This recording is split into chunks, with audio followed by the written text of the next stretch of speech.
Hello,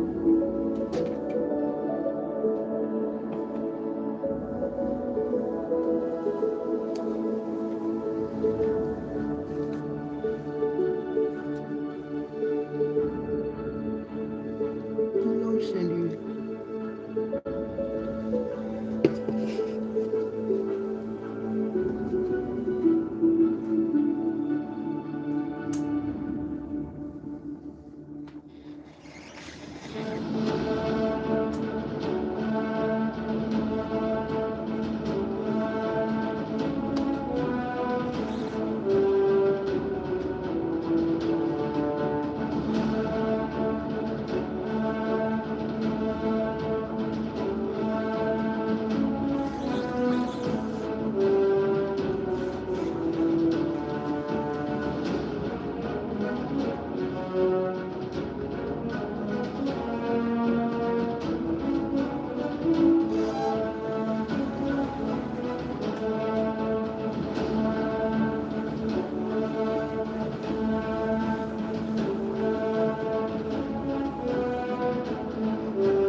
Christmas spirit.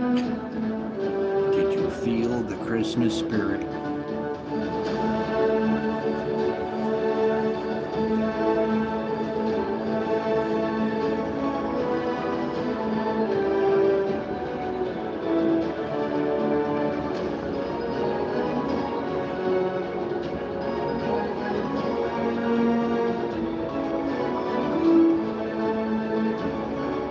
We'll talk about giving to your fellow brother, what it feels like to give better than to receive.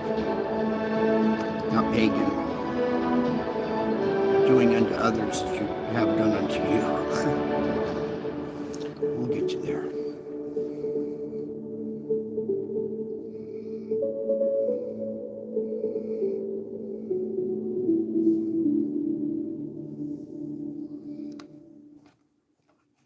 All right. Howdy, folks. Welcome back. I hope you had a Merry Christmas. Let's get this show on the road. Howdy, folks. Welcome back. I told you I would be back. And the question is, what did you feel it? The question was, did you feel the Christmas spirit? Were you loving to your brothers? Did you get along with your family? Did you overcome the obstacles of the day and still enjoy a Christmas? Are you thankful? All that good stuff, you know. We'll get into that in the spiritual report here in just a minute. Let me close out a couple of these. And you can see right here, look at this. You can see something going on right here and over here too. Note the date. 12/25/24. Merry Christmas. There we are. And let's get this loop playing. And while it's loading up, let me take a moment to thank you for taking a moment of your time to be a part of this precious family. When you reach the end of this show and made it to the spiritual report, you will indeed see how precious this family is and how precious you are to me. All right. Got it through. Also, I wanted to thank you guys again for the gift of 2,000 views on one show. That's huge for those 2,000 people. Okay, it's for them, not for me. All right, you understand how that works, right? All right, there's your loop playing, and note your sun diving comet. Remember how I've told you some of these appear to be going at another object and not going towards the sun? Watch how this one comes out and just gets obliterated by the object. It gets wiped out. It doesn't approach the sun. This CME comes and just, well, CME with approaching objects.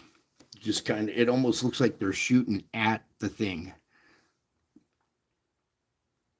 But for now, just sun grazer comet that gets wiped out by a CME is what it looks like to the common folks. But for those with eyes that see, you can see there's a lot going on in there. And we're going to go through this frame by frame for you. So hop on board, buckle your seatbelt, and get ready for the ride. Okay, opening frame. Ooh, landed right on it too. Cool. Okay, opening frame of Christmas 024. We took a peek at this last night as it started to unfold. Wasn't much to look at last night, but as we continue on, just kind of clicking away. Hi, Michelle. Dawn, thank you for being here. Cindy, thank you for being here. All right, here we go. Right down here in the corner, you can see our sun diving comet coming out with the already some kind of CME that the instrument's reacting to right there, coming out. That one goes over it. It continues on, and like I said, sometimes these seem to be heading for an object. Like the last couple of times it missed, there wasn't an object, but times before I had seen it like it's heading for this bigger object that comes out right here with its trailing moons and little satellites and stuff, and is actually being attracted to whatever this is here, and not so much the sun. The sun is going by this bigger component here, object with its. Okay, you can see your little trailing, your little moons right here. We can even look at this. We can even go zoom in on this. Look, this gift has a bow on it. So right there, this little round circle, you can see your bigger round object right there.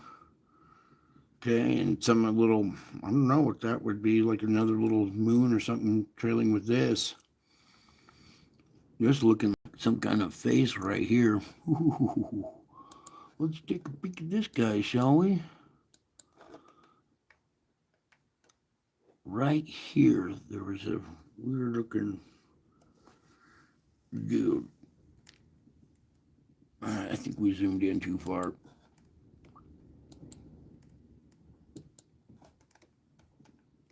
Anyways, you can come over here and take a peek at this instrument as well, like a robot kind of guy right here. It's weird.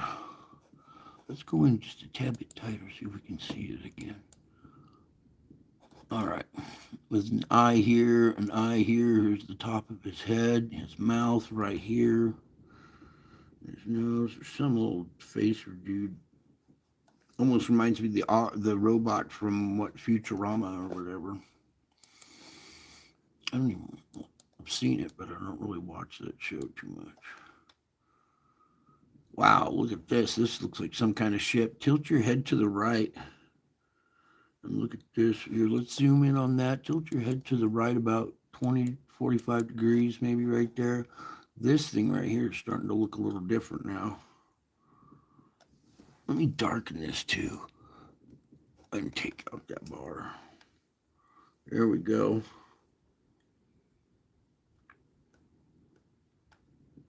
I'll let you be the judge of it. You can come over here to this instrument too and check this out.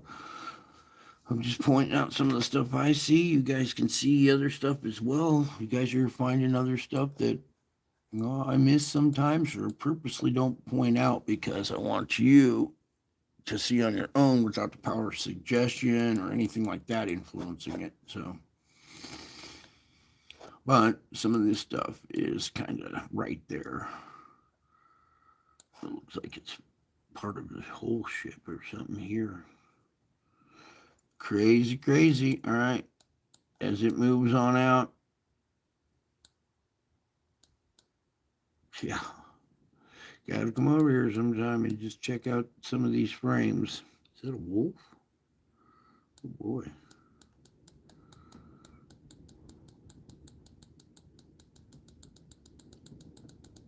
Now, note your spire region over here still very strong and kind of roiling over here, not doing much, not, performing anything yet, but something kind of approaching this area. Then you have this little thing spitting out the side. There's Marcia. Buenos noches, señorita. And we have our bigger event up here. You see your spires kind of coming off, or your wings coming off of this approach here. Also over here. Let me get this just more, the button. Right here is good.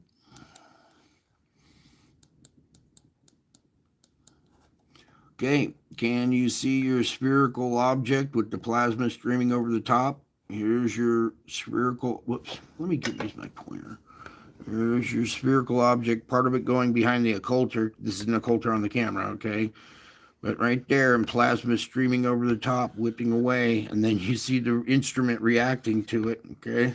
So there's your object right there, captured in that frame. Let me try going a little bit further here. Oh, I just need a little bit more of that button. So, there is that event going on right there. Okay, and that's the end of that. So let me go ahead and start that loop. All right, and while that's playing, hope you guys had a nice time with your families or guests or friends or however you celebrated Christmas. I was lucky to be with my family. I'm the chef in the family, so I get to contribute by cooking Christmas dinner. So I cooked, and just thankful that, you know, we're a successful, entertaining family, and everybody was happy with gifts and stuff, and felt the Christmas spirit, and, you know, enjoyed being with family and not so, you know, caught up in politics and the headlines and stuff. So there's your activity for the moment. Now let's come on over here to Solar Ham, because we'll be right back. You know that. Okay. Now, as we take a peek, we'll dive on in here. Your solar flare measuring M7.4 was detected at U315, okay, on December 26th. That's this right here. So we got a little present, a little gift still to open, a late night gift. Here we go. Solar flux indices 253. It's down 6 points, but it's still very high right now. So very active sun, very powerful sun right now. Your sunspot count is 218. We're down 1 spot, but that's still high as well. Your area in the yellow now, not above 2,000 like it was the other night, but all good there. Let's zoom in on our GOES X-ray flux and see how fluxed we are. GOES X-ray flux, that is. All right, there we go. As you can see, here's your day right here today. And then there was our little spike. It was an M flare, but not too much. Not too strong right there. Then we have this going into the 26th, tomorrow. Would you guys like to take a peek at this little gift right here? A late night Christmas gift. It's right there. You don't want it? You don't want that gift? What if we shine it up and make it even prettier? Well, tough. You're getting it anyways. So it's the tail end of this vent, and then look at this blazing out here. Looks like we might be missing a little data, but let's just catch the opening frame if we can. Whoops. Yeah, that's it right there. So if I can just get a tad bit more of the button so you can see the tail end of this event still splaying out, still wrapping around as it's moving on out. Boom. Look at this stream of plasma reach out and make contact with like one of the satellites, or the actual thing. It's one of the satellites, it looks like. And then as we went from 3:48 to 6:48, so we're missing 3 hours, because this is already halfway out and a lot of the event we're missing. But you can see something going on in there. And look at this big wide spread. So we just endured the one out of this region. Now we got this still kind of connecting to it. Oh, that was our last frame right there. So we got a few missing frames here. Hopefully tomorrow they'll fill in maybe, and we'll get to see a little more detail as to what happened here. Maybe if we, shall we? No? Tough. All right, look at that flare, or look at this jet come out and reach out to one of these moons. This is stereo A. Now it only takes a frame every hour because it's a little older, but let's back up and see what it captured from a slightly different angle. It's finally getting a little further away from the Earth perspective, off to the side now a little bit more.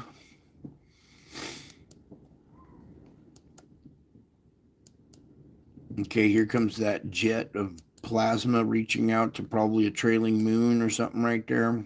Or maybe even the main object again. Yeah, because look, there's black round right there is your dark patch, and this seems to be still reaching out. It's a conduit of plasma, much like the way we saw on that other, on the original dragon image was a conduit of plasma, like a jet, more of a conduit type structure.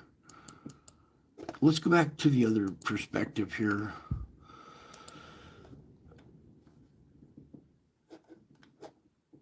Next. Bing, bing, bing, bing. All right. Let's pull this down a little bit. You guys doing okay there? Bear with me here really quick.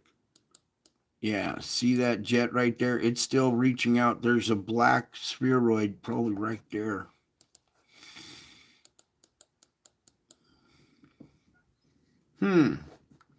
Maybe this one right here. Or connecting, it almost looks like it's hitting this one and still reaching back a little bit. Let's see if I can go forward like that. No. Go one frame. Next frame.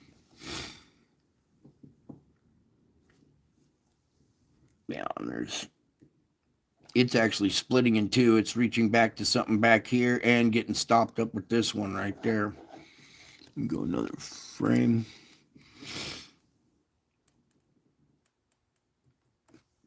Sorry, the thing's scooting because I'm using a different button. But there you go. All right, there's your little peek into tomorrow already. So another big event here going on with that plasma jet right there, still connecting to the prior event. And then as we continue, this other event down below there. Yeah, we don't even get to see the beginning of the eruption. And then there's already 3 hours into it. So hopefully we'll get a little more data out of that. All right, moving on. There's your little event right there. Now we've taken on a couple things coming our way now. So we're going to get some geomagnetic energy here in a little bit. Or we'll see here. Now, geomagnetic forecast, December 26th, still calling for G1. All right, this one on Christmas didn't hit, so we might see a delayed reaction or a stronger event here on December 26th. We'll see. Meantime, your X-flare potential, 10%. I would raise that just a tad bit because look how close this got to an X-flare, okay? And we still have beta, gamma, delta configurations, so maybe a little bit higher on that. Meanwhile, your M flares 7.4, 3.1, 4.9, 2.4, and a 4.1. Today's the 26th. This latest one was the 7.4. All right, that big one right there. All right, now taking a look at your auroras for today. They're very light and very mellow right now, which is good. We don't need to be absorbing a lot of energy at the, magnetic field. It gets directed to the poles here. The poles absorb it. Poles absorb it and send it to the core. And then the core starts to heat and swell. Meanwhile, our KP is quiet right now. We just came off this little spike descending down, and now no impact from this predicted storm on Christmas. So it went way down. Maybe there's a little 1-2 punch that, how the second one can kind of slow up the first if they magnetically connect. So we might just be waiting on a delayed reaction. But right now, way down here at 0, and sometimes when you see that, that's like the break before the wave. You see water recede before the wave hits. So maybe this is receding down a little bit, bracing for our next little spike. So there's your KP quiet right now, which is good. I'm thankful. I don't want to see a big impact. I pray that we miss it and that it bypasses us and there's no impact at all, but I think it might just be delayed. Meanwhile, here's all these sunspots, 39, 38 beta gamma, but stable. Here's one I was talking about that I was concerned about last night, 39, 33. Note the numbers on this. 3 times 3 is 9, 3 9s, 3 3s. Oh boy. beta, gamma, delta, and still growing. Okay, that's one that we're kind of concerned about. 3922 or 32 as well. It's beta, gamma, but declining. And then we got the other beta, gamma that's stable. Let me take a quick sip of this before I get into the solar flares. Just keep rolling on tonight. An M7.4 flare was just detected, peaking at 3:15 UTC, December 26th, around 3938. Okay, that's one of the ones I was talking about here, 3938. Okay, this is the second time in the past 3 hours that the two or more regions flared at the same time. Although a faintly bright flare, coronal dimming is not yet of evidence, so updated coronagraph imagery will be required to determine if the CME is associated or not. We are still tracking one event. Let's do some track-a-lacking since we're lacking some tracking. Let's see, we got anything up going on this? Is this frozen up? Okay, you still see this little small, brief impact kind of directed our way. That was from yesterday, so that's still got a couple of days, but here we go. Now this is the time frame right here, late on the 25th, on the 26th. Okay, so that's right now, this time frame. Now the reason why maybe it hasn't made impact yet is because, well, we're not in that time frame yet, or we haven't been all day, but here we are around this time frame was when they're expecting impact. So it might be a little delayed. We'll see. Okay, none of those we care about, really. So, like a pair of eyes staring right at us. What did they just say? Wow, because I have pairs of eyes staring at me all day, dude. It is crazy. Wow. So, you know how I say these look like eyes on the sun sometimes? I guess I'm not the only one. So let me finish this. I can't believe it said that. Like a pair of eyes staring right at us, two sunspot regions produced M flares at the same time. With peak flux of M3.1. Region 3934 and 3936 appeared to interact together to produce a slow rising M flare nearing the M2 level, when AR 3938 also flared to ultimately bring the peak X-ray flux to M3.1. Some dimming was observed around 3934 and 36 following the initial event, so updated imagery by LASCO will be required to determine if the CMEs are associated. Like eyes, huh? Look at the face down here. The two eyes, long nose, kind of grimacing right there. Happy holidays. The Grinch. Okay, we read that yesterday. You guys hanging tough here or what? You guys doing okay over there? Awfully quiet. All right, let's dance, shall we? Minus the wavy lines a little bit. Now, there's your two eyes winking at each other, blinking. All right, so the Christmas... Came with this water. The Christmas storm didn't happen. Well, it's technically over now, so. A CME expected to hit Earth on December 25th did not. Either the CME missed, or it's moving more slowly than expected. A tardy arrival on the 26th could still spark a minor G1 class geomagnetic storm, albeit too late for auroras on Christmas. A CME impact alert still exists, so. High solar activity. The sun is crackling with solar flares. Witness these 4 M-class events within a 2.5-hour period. Sympathetic. Oh, there it is. Sympathetic solar flares. Okay, that's their terminology for this, but we all understand what trailing moons and little interacting magnetic fields can do. Look, notice how there was not much going on in those regions until just pop. So there it is. Sunspots 33, 36, and 38 are all participating, but not independently. Really? They kind of look independent. They all each had independent objects. Well, anyways, you can come over here and read about their theory on the sympathetic solar flares, okay? Moving along, we're coming over here to the Schumann resonance. All right, and scroll down and take a peek at, whoa, here we go.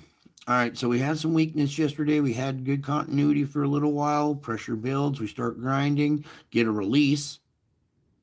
Pressure starts to build again. We're kind of grinding right now. We get a couple of sharp releases right there.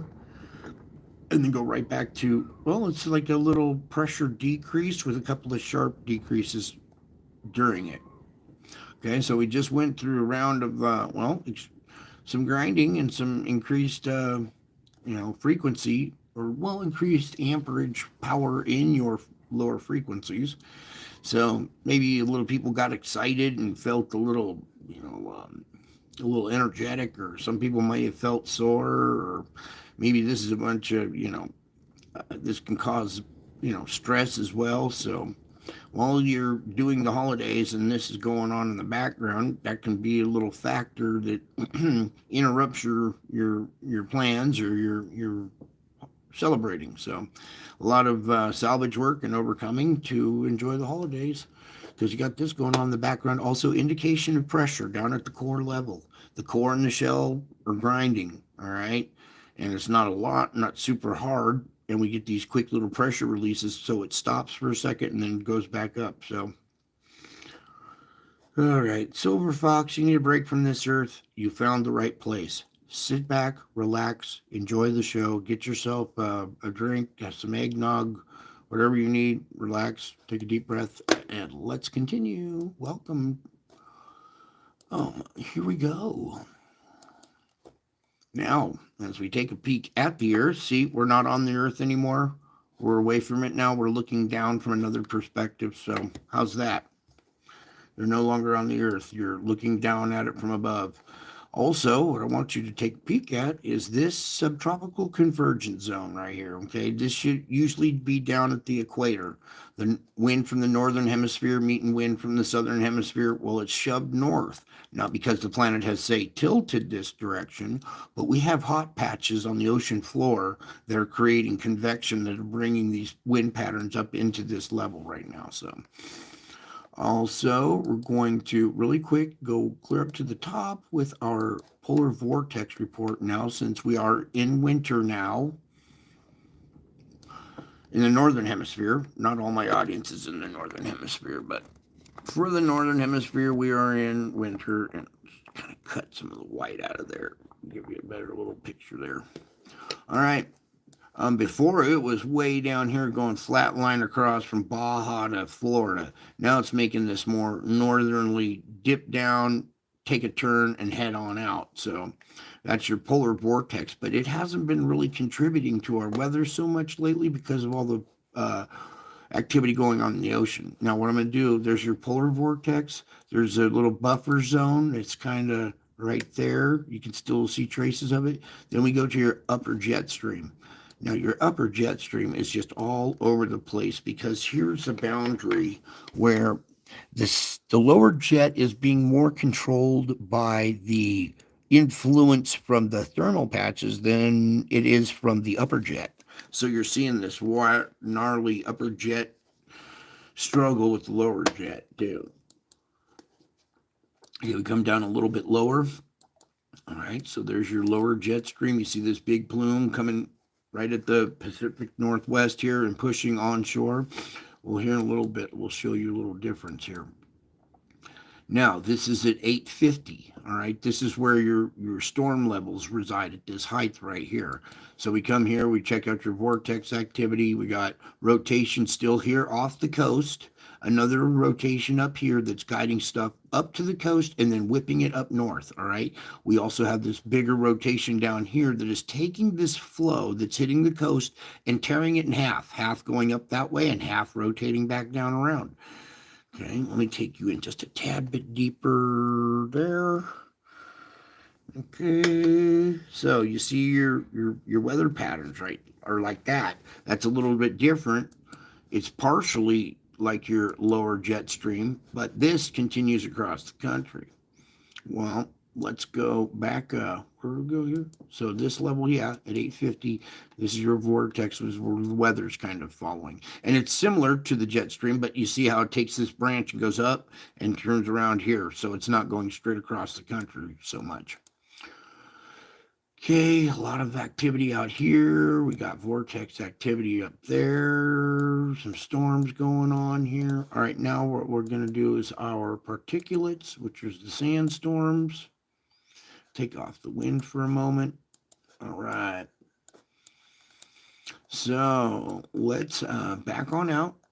Take a little peek. This is your ongoing sandstorm since, well, November of last year. Let's see if we can bring this down just another inch.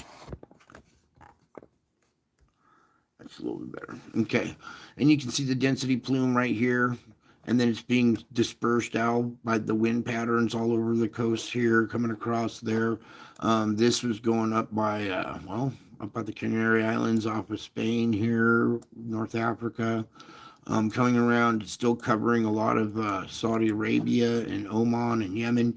Now, it's not per se a sandstorm, but there is, you know, the air is very dense with the sand and dust particulates in that region right now. So, fighting these little wavy lines while I should be. Anyways, here we go. There's this little plume here, and we had a little intense plume over there. Some little spiritual event going on there as well. Some with eyes that see can see it. Others that it'll come in time. Okay, and it's blowing clear all over here to the Caribbean, you know, keeping Hurricane Genesis and, you know, all that stuff down in this region. So there's your sandstorm. Whoops, whoops, whoops. Now we had wind patterns that had taken a big plume of this up to the North Pole. And take a peek. Now it has spread out all over the Arctic Circle. It was just one little curlicue that came up and wrapped around like a cute little question mark. Now it's this dispersed, widespread sand all over the North Pole, the Arctic Circle.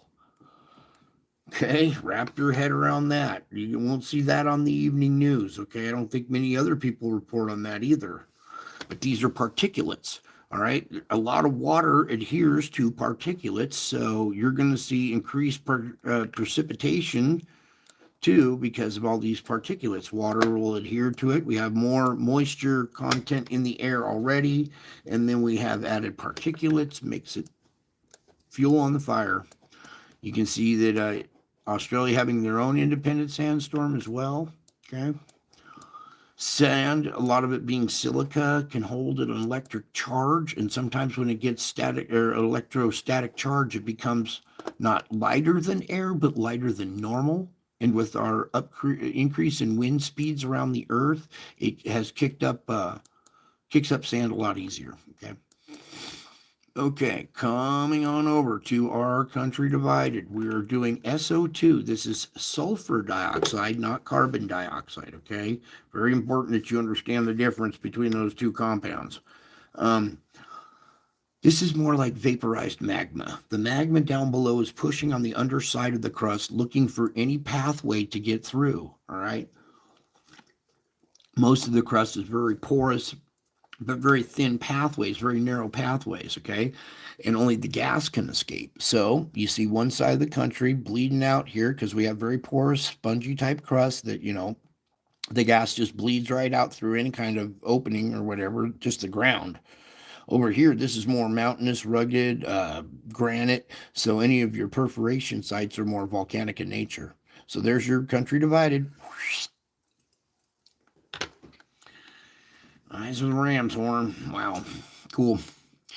Now this gas comes out of the ground so hot that it can spark fires in the surrounding vegetation. Spontaneous combustion around a really hot spot can spark vegetation on fire. We don't see any fires up in Canada right now. This activity had shifted down to the lower 48, but it looks all quiet now as far as our fires, so there are none. Okay. And look down through Mexico. They have very porous crust too. You can see Cuba, Jamaica, Dominican Republic. These are all volcanic islands, okay? Then you see all these islands out here. Every single one of them is spewing SO2. Okay, they're not erupting per se as a volcano because they're relieving pressure via SO2. Now, eventually, maybe when pressure levels get much higher, you'll see magma come up, and we'll have little volcanic eruptions out of some of those. Meanwhile, northern part of South America, all the way down its west coast. These are all individual sites. This is not a plume, okay? So a lot of little pinholes in the like bicycle inner tube that relieve pressure with the SO2 emissions coming out. Now here's the fulcrum point on the plate boundary out here off the coast here, and it's a weak spot. All right, it's a fulcrum point. Just inshore, to match it, is this little fulcrum point on shore, and this is a very strong emission site because of the weak spot. It's a very constant one. Sometimes it grows in size, darkens in color, but it's a good gauge, especially these five. This is a had darkened up and flared up a little bit. It looks about the same that it did last night. All this looks about the same as it did last night, so I don't really see it too much of a change from last night. Looking through here, very dense, very concentrated emissions, okay? So pushing out a lot of SO2, gets caught by the wind and blows out into the Pacific and out into the Atlantic too. Look at how much is out in the Atlantic now. All right, but this does relieve pressure along that plate boundary, keeping magnitudes and earthquake activity to, a reasonable range. Because we could have had a magnitude 8 or 9 out of this region. This is known for the big ones. And we haven't because, well, we got a lot of relief of pressure via the little, well, like a slow leak in a bicycle tube.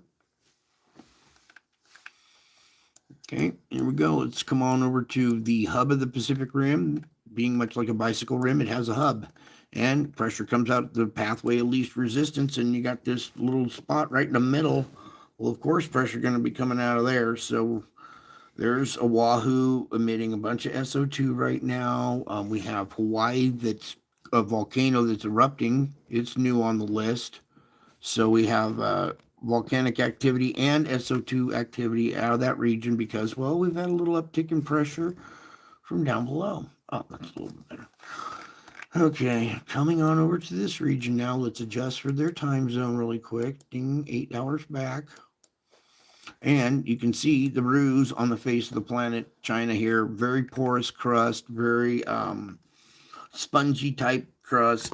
You see a lot of bleeding out here. So much so that they got fissures, cracks that have opened up. Some of these are linear in fashion, starting to go linear.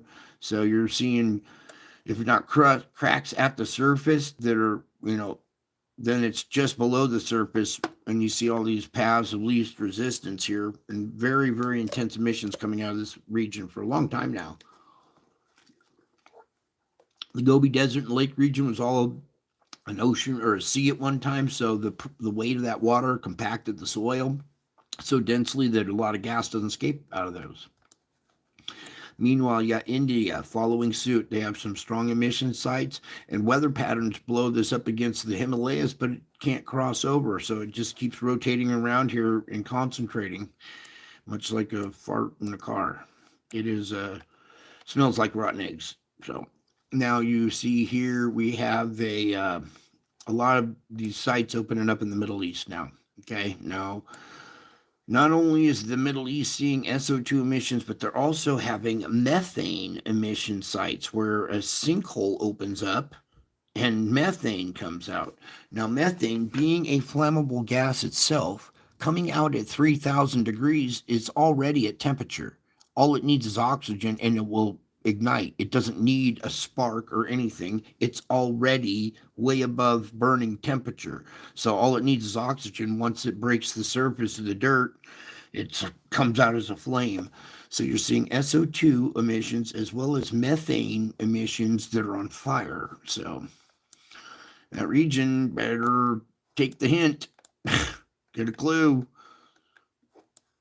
You can see it's going crazy all up through here. Look at this little ribbon of sites that's kind of opened up there, okay?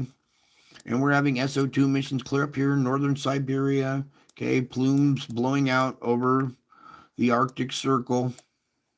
Okay, so not only do we have sand, but we have SO2 emissions up at the Arctic Circle as well, the North Pole. Now, what I'd like to do is come over here and check out the island of Java. Java has been a relief valve for a long time, relieving a lot of pressure as far as volcano, earthquake, and SO2 emissions. Now you can see it's really dark here and concentrated. Add all this stuff that blew out into the straits here, stack that back on top, and it would be a little darker color. So very strong emission site, very strong emissions coming out of this region right now.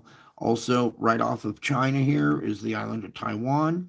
It has a fulcrum point on the plate boundary next to it. It being used to be a spot of earthquake activity, and that has kind of reduced because we have SO2 emissions, and now we have a new hot spot on the ocean floor out here that is relieving pressure. So we're not having the pressure relieved as earthquakes, it's more SO2, and you'll see the hot spot in a little bit.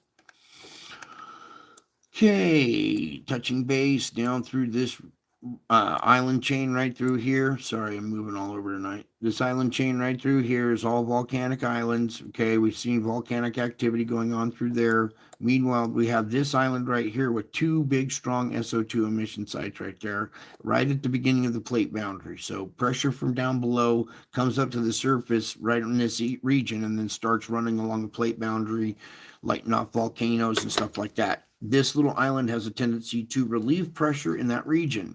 Well, temperatures have gotten so high in this region, pressure's gotten so high that now we're finally starting to see earthquake activity along this chain again, despite our SO2 emissions. It's pumping out as best it can. I mean, you see these are pretty good plumes going straight up in the air. So unless those openings get any bigger or lava comes out of them. Meanwhile, we have Fiji, or Deep Creek region, and then our home reef volcano, which is a seamount, which a lot of this activity is coming from the ocean floor or seamounts. This seamount got so tall that it made it to the surface of the water, and we now have a new island right there. And activity down here, you can see Australia is not free of this as well. Did we cover everybody? Just take a peek. Africa, we got desert there, it kind of plugs up some of the holes, but all over the place. Now, there were only 4 dots, like 7 years ago. MBB saw 4 little tiny dots along the Sierra Crest, and man, everybody took note of that, and they're all nervous. Shoot, now it's all over the planet, and hardly anybody bats an eye. Okay, let's get along, little doggy. Come on over to our sea surface temperature anomalies, okay? This is usually a day old because so much data to compile this map. So we get yesterday's sea surface temperature anomalies, not today's. Let's just go right into the meat of what's going on here on the Juan de Fuca. A little bit more color for you guys. Try. Whatever. Okay, so this little point coming off right here is where your Juan de Fuca comes out, zigzags up through here. We're seeing warm water along the coastline, especially up in here. Okay, so there's an emission site underwater that's opened up and is heating the waters along the coastline right there. Even though we had cold water inundation come and remove that for a while, the pressure's fighting back and coming again. Now, right above this little point, just to parallel with that line coming off this tip, we have pressure above it and pressure below it. So that's why we're seeing quakes on both sides of that plate boundary, because we have this region right there coming from the southern part of the Pacific plate up into the Juan de Fuca, crossing it. So that patch probably also reaching underground here, put pressure on these volcanoes along that chain. Now, this new little opening has changed your vortex activity there. We'll get the winds in a minute. Meanwhile, here's Tamumasi, some of the seamounts on the Pacific Ocean floor. Okay. Here, let's check in with Taiwan. Your plate boundary system, fulcrum point right there in the pocket. Well, we have SO2 emissions on the backside. Now we have a new vent opened here. pressure that wants to come up and crack an earthquake has now found a path of least resistance. Okay, it's a new opening, it's a new spot. So pressure that would build here transfers. All right, you got another one open here. So pressure in this region is being relieved here and here. We have SO2 emissions here as well. Okay, so these temperatures correlate with openings on the ocean floor. Now, Java, doing its job, being a relief valve, has kind of let some kind of little bit of cold water inundation in little spots here and there. It doesn't have that hot water seam that we saw before. It would look like stuff coming out of the plate boundary. That was a little spooky seeing that. But just below it, you see all this activity. So this is a new path of least resistance, relieving pressure, as well as this relieving pressure in the area. You got to remember that it's like a balloon. If you keep blowing air into the balloon, eventually it's going to pop. Well, if it has a bunch of little tiny pinholes in it already, it's every time you blow into it, it's going to bleed out the little pinholes. All right. Well, magma wants to come out and it can't. So under pressure, it vaporizes. It's already a lot of it is vapor. It comes out through all the pores. Look at this up by Iceland. They got this hot water ribbon coming out. But cold water inundation right around Iceland, they're having volcanic activity. And right next to it around Greenland too. Okay.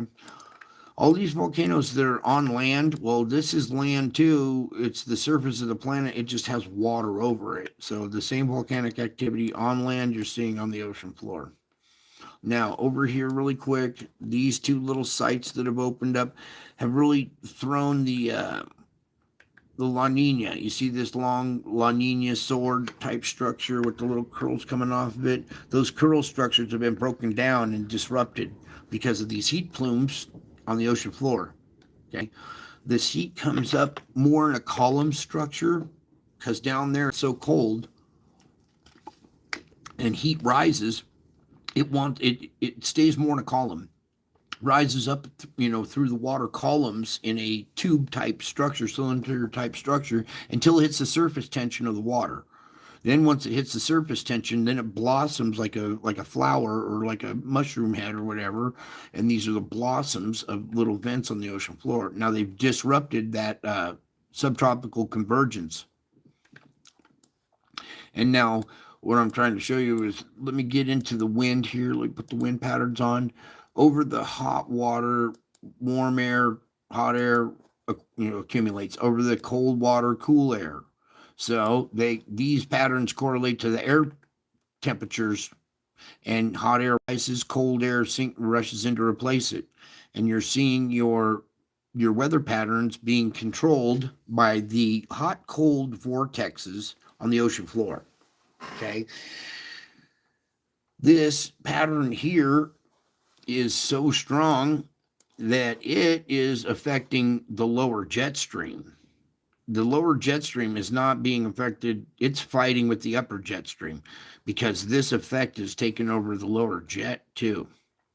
So we're getting strange weather because we have, volcanic activity, cold water, hot water, vortex anomalies, these conveyor belt type structures that get going here. Okay. And right now you can see from our setup with our vortex right here with this new heat plume that opened up here at Canada, at British Columbia, right here. You see the cold water right next to it. You see the vortex. It is taking weather right up this strip. For some reason, it's not really making it much past this strip right here, this I-5 corridor right here, running from Northern California all the way up into Washington, British Columbia. And then we got another vortex up here that's kind of guiding and steering everything up and keeping it right along that coastline there. Then once it hits this, it splits, hits the valley, Sierra Nevadas, and kind of splits and goes in different directions.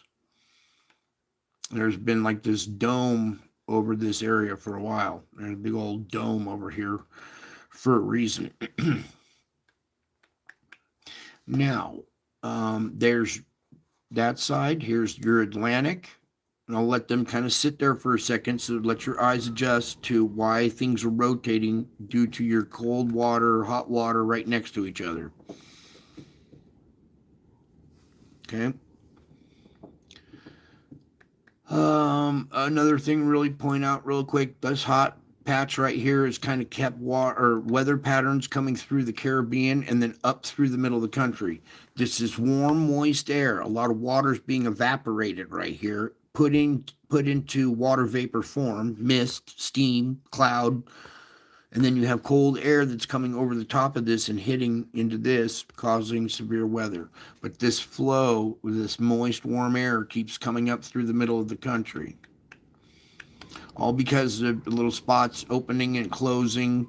Now, what happens is we could have an earthquake out in the ocean, out somewhere on a plate boundary, and a new spot could open up, or it could close off.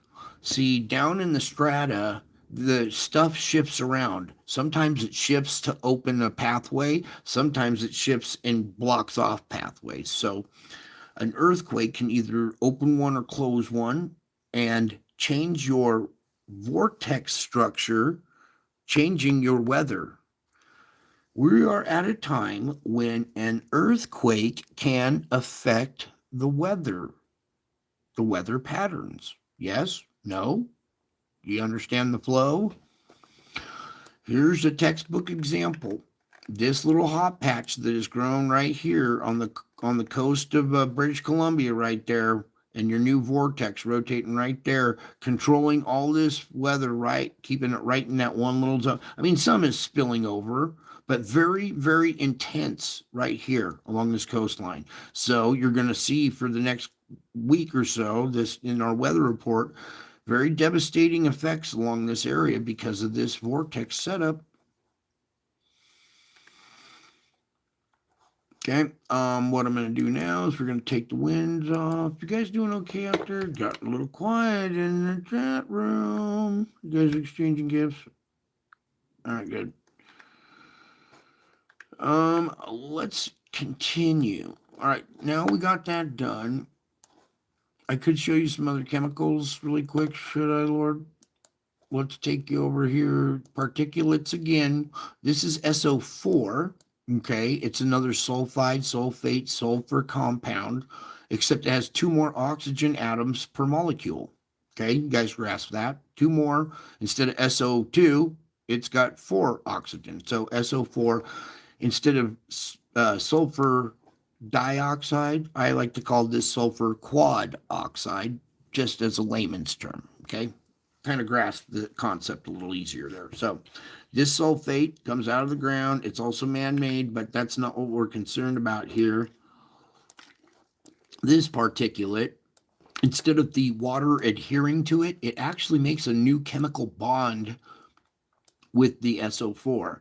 So instead of adhering to it and becoming a raindrop, it combines with it. It has a chemical bond with it, and H2O, which is water, you guys all know that, H2O bonded with SO4 makes a new chemical compound called H2SO4, which is known as sulfuric acid.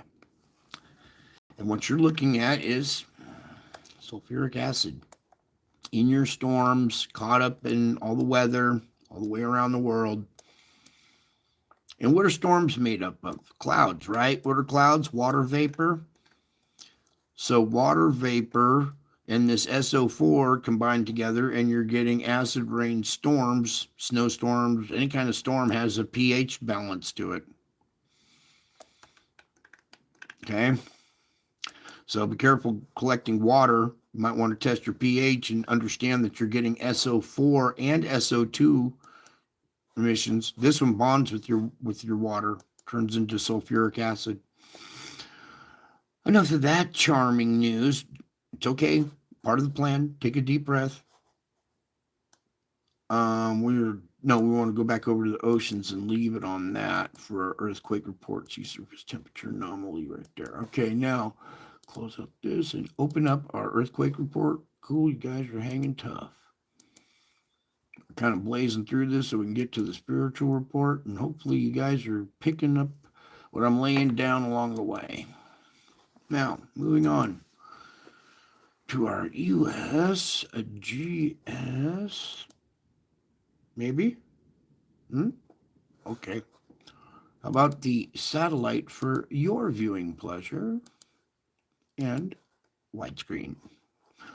Let's come on in. No deep quakes in this region today. Okay, a little breathe. We saw relief of pressure on the Schumann, so we're probably going to see it in forms of volcanoes. Meanwhile, no deep activity. Let's see what this is on the plate boundary, a 4.8 at the surface, relieving energy at the plate boundary.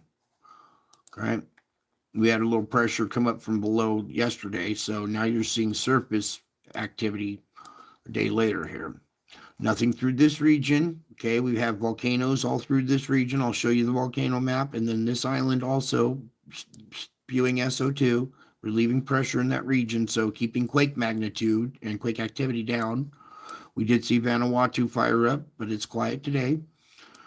Meanwhile, 4.7 at the surface on that plate boundary.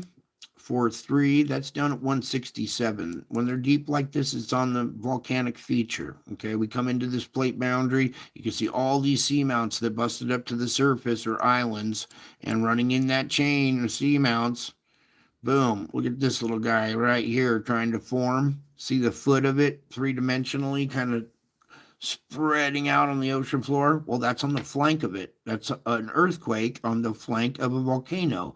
So when you see earthquake activity on the flank of a volcano, that's an indication of pressure down below, pushing up through this, trying to push up through this little pimple and pop like a zit, but it's too clogged, so it fires up a little rumble down below. This deep quake region, that was about it for there. Very quiet around Java today. We've seen a lot of volcano activity, 3 volcanoes now on Java, and a lot of SO2 emissions. Keep earthquake activity down. It relieves pressure around this region. No fulcrum point activity through here today. Very quiet around that whole part of the planet. So let's just finish off South America really quick. We had this 5.0 down at 70, volcanic feature. 4.6, 94, volcanic feature. Magnitude check. A 4 in this region is still a little high. We're used to seeing 3.2 to 3.5, so a slight little uptick there, but not much. Down here, similar to your fulcrum point, here's your fulcrum point on the plate boundary. Okay, that's where we saw our SO2 emission right here on land. And then we have 4.6 here at 188. Then let's go ahead and hop into America, but with all magnitudes. Can you handle the magnitude of what we're reporting on? All right, 3.6. Ooh, at a depth of 1. Energy definitely being relieved at the surface there on a plate boundary. Right next to it, 3.9, down at 35. Volcanic island chain. Whoops, wrong direction. You can see multiple fulcrum points coming here. You see the plate boundary one, the red line. Then there's one underwater here. Okay, there's one on the coastline. There's another fulcrum point up in the bay. Another in the mountains behind it. This ridge of mountains behind it. There's several waves that have stacked up right there, much like we snow on a snowplow. If somebody pushed this and this was all like snow or clay, you would see little ripples form out in front of it.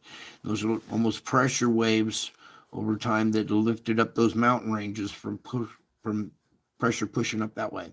So we have multiple fulcrum points in that area.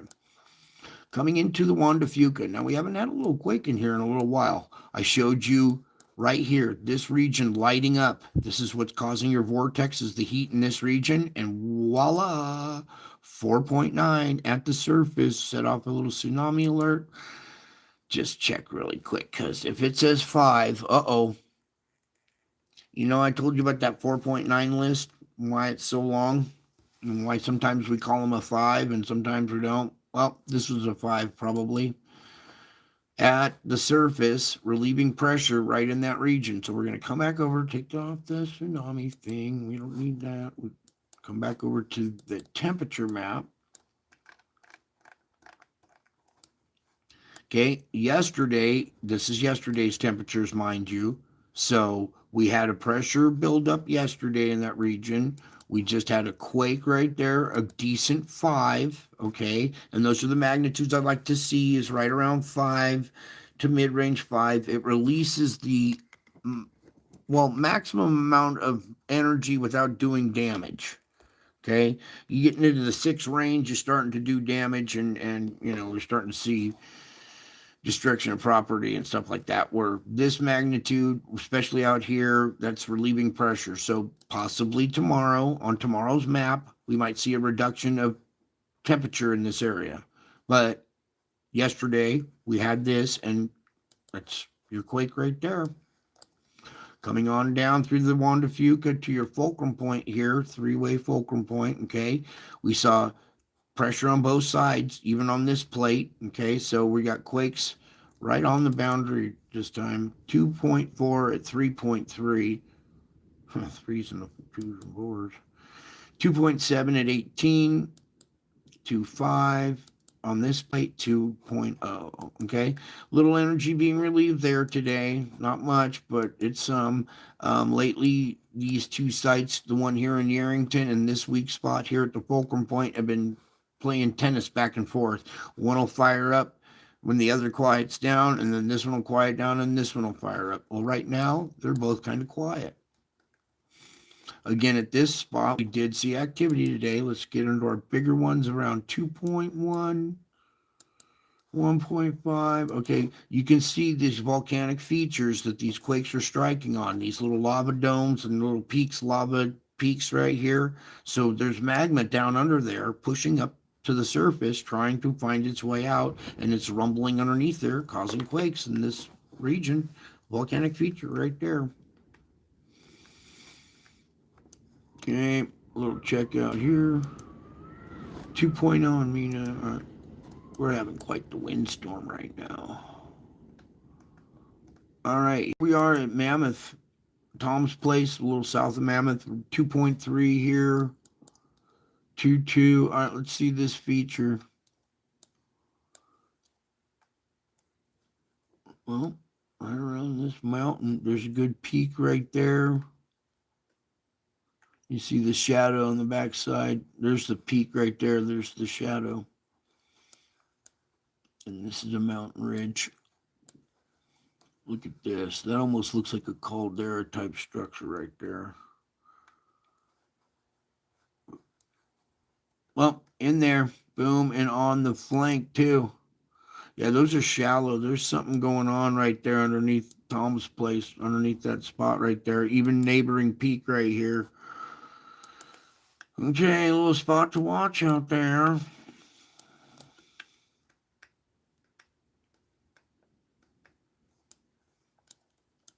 Minimal activity along this region. Now, we saw a pressure increase in this area, temperature increase. We saw quake activity out in the water.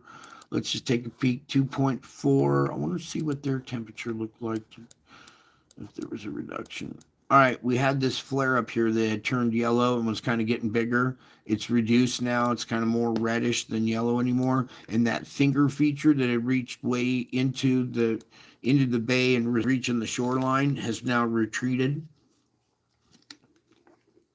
That's your eyeball type structure coming out right there. So it comes out right there, turns and goes down and comes around. So right there, it's diminishing. And your earthquake activity is diminishing too. We're having current activity there, just little minor ones. These red ones are magnitude 1, so nothing too big. That was a 2.7 in octillion. All right, moving on. We do have man-made perforations in the crust, and we get activity. So let's just magnitude check. The biggest is a 2. Here's some current activity here, but these are smaller, 1.4s. Okay. We all understand how that works. Don't really need to get into it. Man-made perforations in the crust. Pressure, trying to find a perforation, right? Path of least resistance. Oklahoma, nothing around Fulcrum and nothing up the Craton today, so that's good. Let's take a peek at what's going on here, because there's a couple. 4.1 and a 4, right? Okay, yeah, a little uptick in magnitude right there, but overall, pretty quiet day. No big ones, not a lot of plate boundary activity. Very quiet through that region right there. Okay, let's move on to our volcano report, shall we? Now, I used to not do volcanoes, but with all the pressure building up causing earthquakes, well, that pressure causes volcanoes too. So now we got to do volcano reports, and we've been doing these for a little while now. But it's all because of what's going on down at the core. You know that magma, much like metal, when it heats, it swells, and it swells in all directions outwardly, which pushes on the underside of the crust. Now, you guys are getting that concept. That's good. Let me bust this open really quick. You see this 39 erupting. That's currently erupting 39 volcanoes. We have another 34 in warning. You add those together, that's 73 active volcanoes. Most of them, more than half of them, 39 of the 34 are erupting currently. Okay. So, if I'd have told you all this was going to happen 7 years ago when this started happening to me, we had one volcano. If I'd have told you, yeah, hey, guess what? We're going into tribulation times and blah, blah, 7 years from now, you're bound to have 73 volcanoes. You would have laughed at me and said, Brian, you're crazy. Well, here we are, 7 years later, 73 volcanoes, and I am still crazy about you. Let's get into this, shall we? Canalone, 9,000 feet. Ibu, or like I be with you, at 7,000 feet. We're hanging out at 7,000 feet. Semeru on the island of Java, 16,000. Whoa! For those of you who've been here a minute, it used to be 14. It broke its record with a 15,000 foot blast. Its current record was 15. And now we're seeing a 16,000 noted new record for Semeru, its highest blast yet at 16,000. Noted, duly noted. Another added onto the list, Kilauea Volcano. Okay, it's having burps and sizzles on the lake, cracking through every once in a while. Every time we get a little burp of pressure from down below coming up to the surface, well, it cracks that shell and that egg starts bleeding. Popocatépetl, 21,000 feet. Santa Aguida, Fuego, 16. Nevada del Ruiz, sporadic emissions. Sangay, 22,000. That's a pretty high blast. It takes pressure to push blasts high like that. Reventador, 15,000. And that was just in the last few minutes. Okay? Here's today, which is now yesterday, because, well, time flies at this channel. I want the map really quick, too. No, not your hand. I want the map. Okay, this is the map of insanity. Do not get desensitized by this map. There's an awful lot of red on there. Those are volcanoes that are currently erupting. We went from 1 to 73 in 7 years. That's like 10 a year.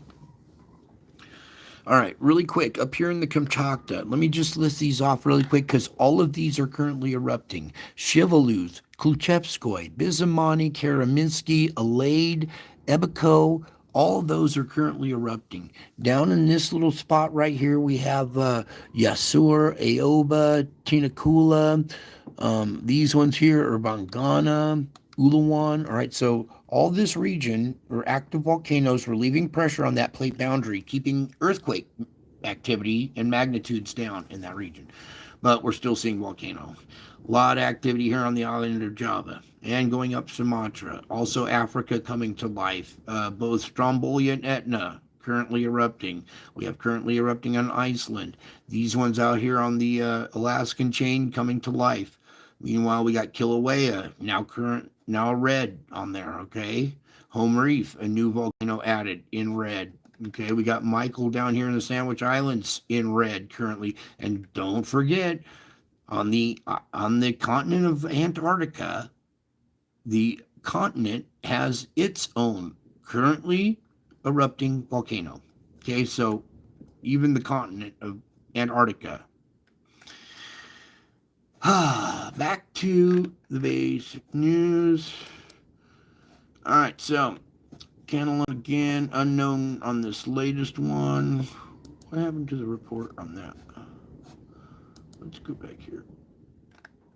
That's the 26th. Why did it not work through the 25? Hang on one more time really quick. Oh my goodness. That's what happens if you bury banana seeds. You start growing bananas. All right, Ducono, look at this. Big old crater, and what's going on? Pressure from down below busted through. And now you're seeing activity at Kilauea here. Here's Canalone again. Ebu, 9,000 feet. Okay, so I be with you at 7. Well, earlier we were chilling together at 9,000.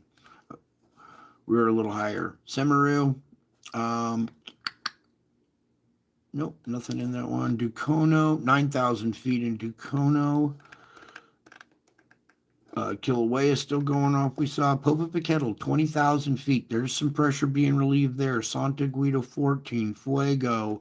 Nevada del Ruiz back on there again at 20. Sangay always about 20. Reventador, 13,000. So some of those spikes that we saw on those relief gaps on the Schumann, or some of these active volcanoes. When it blows, it relieves some pressure, and then all of a sudden the pressure builds again until another one blows, and then we get a relief. Now here is a list of your map that we just saw, okay? What I need to keep pounding into your head, these are currently erupting, okay? That's mind-boggling, really, but it just says currently erupting. These ones are eruption warning. They are so close to erupting, they're in warning, so they're active. Even though this is minor activity, they're active, all right? So all of these are currently erupting. I'm just going to scroll down, all right? I'm not going to read them all off anymore. And you can come over here, click on one of these, and it'll tell you what happened at Ebico today, blah, blah, blah, blah, blah. There's Ebico's report, okay? So all of these, just because they weren't on our list, note Krakatau and the Sunda Strait, that's between Sumatra and Java. That one's still going off. Luatobi, Luatolo, Merapi, Masaya. Here's Merapi on the island of Java. Here's Semaru on the island of Java. This is Varensky on the Reykjanes Peninsula on Iceland. Okay. And Yasur, this is Vanuatu, that island that was having the earthquake activity. Yasur. Here's White Island, New Zealand, about to blow. It's been going off lately. Hit and miss. So at any time we have a new influx of pressure or energy from the sun causes an influx of pressure down below, any one of these could fire off and jump on the list. Or what we've been seeing lately is a brand new one that's not on either list come to life, and we get caught off guard with the new one. Don't be surprised we see stuff along the west coast coming to life, or a little uptick in earthquake activity at those volcanic sites. So moving on now to our weather, because this affects the weather too. And everybody get ready for your tidbit. Get your little Christmas paws out there. You're ready to hand out the tidbits, little tropical tidbits here. Some models for you guys. Well, forecast models, that is. If it'll open up. Where am I? There it is. What is going on here?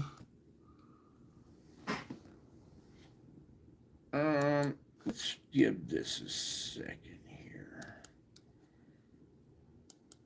Try opening up our tidbits again. If not, we might just cut right to our... No. That's the problem. It's the nut behind the wheel. Forecast models, there we go.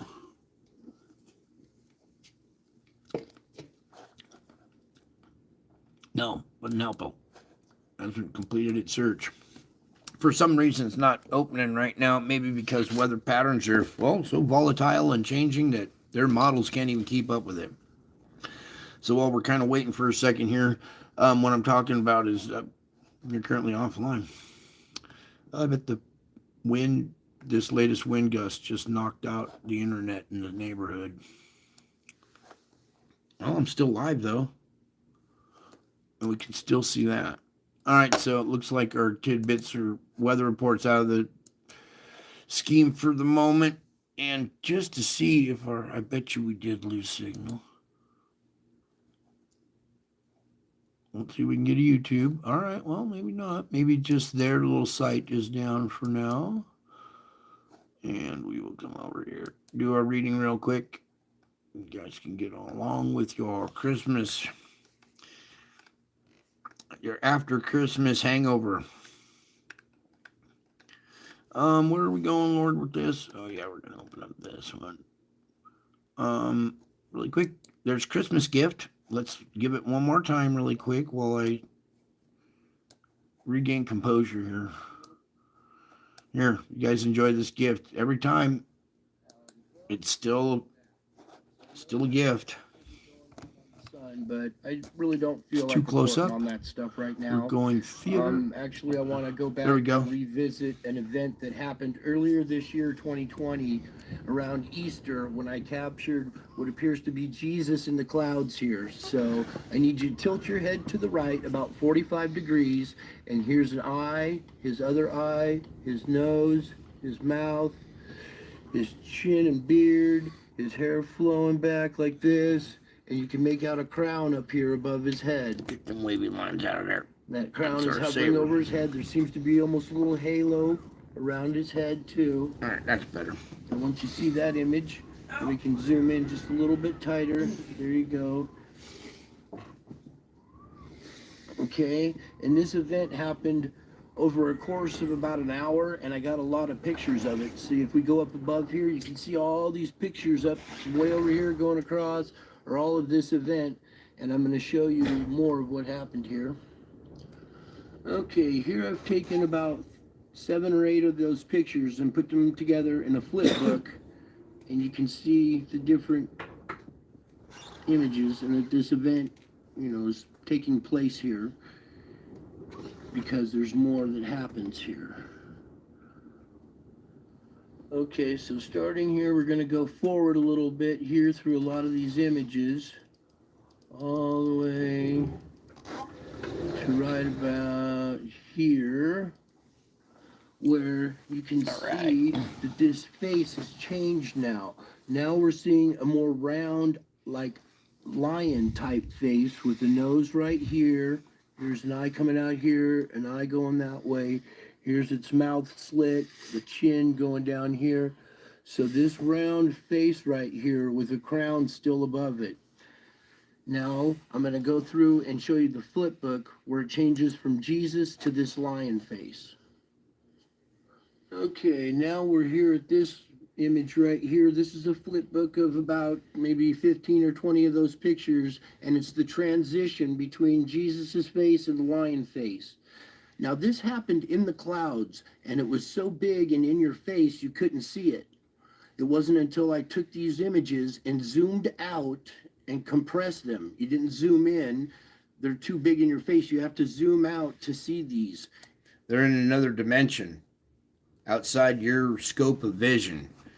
If you could step outside your body and walk 5 miles back and turn around and look at the clouds from that perspective, then you would start to see these a little clearer.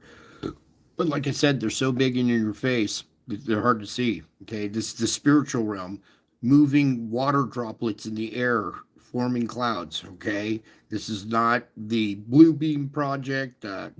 Only God could draw faces out of cloud, out of water vapor. Okay. So this is a real event, happened on Easter. This activity follows me everywhere I go, okay? So there's your little Christmas gift for the people who haven't seen it before, okay? And because we're going to be using that as part of our spiritual report tonight. Let me get that going here and open up a whole new section of images for you guys. These are all captured images that I took myself, okay? There's no AI or computer generated or Photoshop These are the real images I took, and I stacked all of these together like you would like a cartoon little flip book. I stacked all these pictures on top of each other and then ran it like a little video. And these ones I turned sideways so you don't have to tilt your head.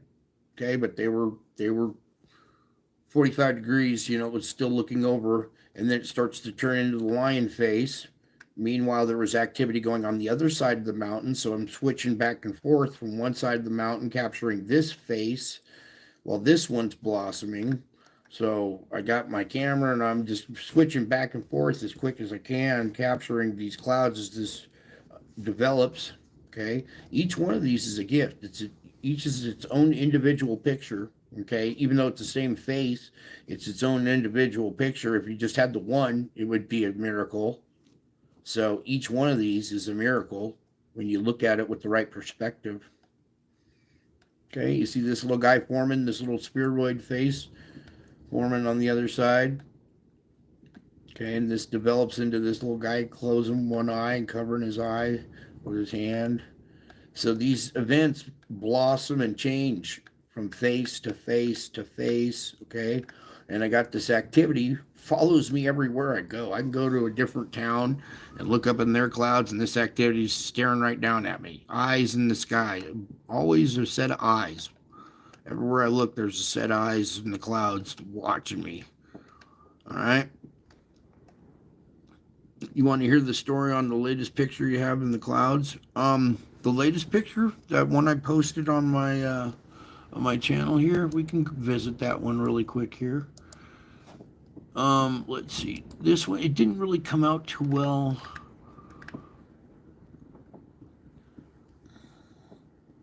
Let's see here.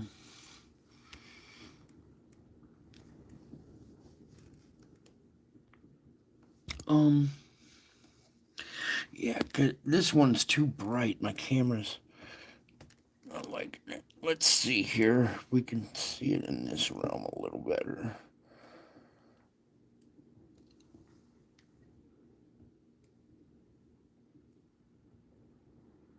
Oh, where'd it go? Oh.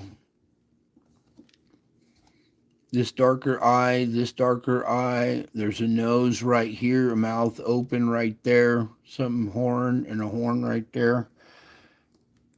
This mouth screaming right there. You know what I'm going to do? I'm going to try to go darker like this. Maybe we can see it better that way. Yeah, there it is. Whoops, wrong direction. Take the little hand thing out of the way.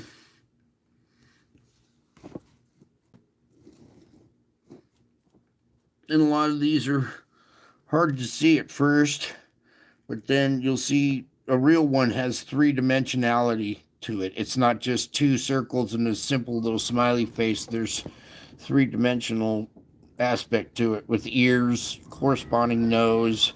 The eyes just separate from the mouth just right at the right distance. When you're trying to draw a face, for some of you artists, you know that there's a technique to it. And drawing a face, especially three-dimensional, is very hard to do. It's a math formula. The eyes has to be separate just by a certain gap. If it's too far apart, the face doesn't look correct. If the mouth isn't proportional, it doesn't look correct, all right? You also see a face on each side. Yeah. Well, there are all these things all over the place, watching every move I make. Okay, the people in my town have no idea what's going on in the clouds above them, but this stuff is all over my skies all the time. And I just happened to take a picture of this one. So much activity that I bypass anymore because I just don't have storage enough. Right, and some of it is, well, beyond description sometimes, and I don't want it to rattle you guys too much. I'm okay with some of the stuff I see, all right, but some of it's not meant for you guys per se, all right. But there was that one. That was one of the latest images. Let's kind of take a tour through here. Also, I put this video. These little spheres making crop circles, okay, what they look like up close, all right. This one there was some little face right in here. This eye and this eye was kind of peeking at me, but it kind of dissipated. That one, that's another thing. As soon as I pull out my camera and they know I'm going to take a picture, the eyes change and the face dissipates. It's kind of similar. It knows you're watching. All right. It's watching me, watching it, watching me, watching it. So we're both aware that we're watching each other. And as soon as I pull out the camera, it might stick around sometimes and I capture some images and it changes. Hopefully, let's see. I'm going to darken that one just a tad bit. Whoa, wrong direction. Come back. Undo that, please. Oh, come on. No. All right, let me sign back in really quick here. I guess I hit the wrong key.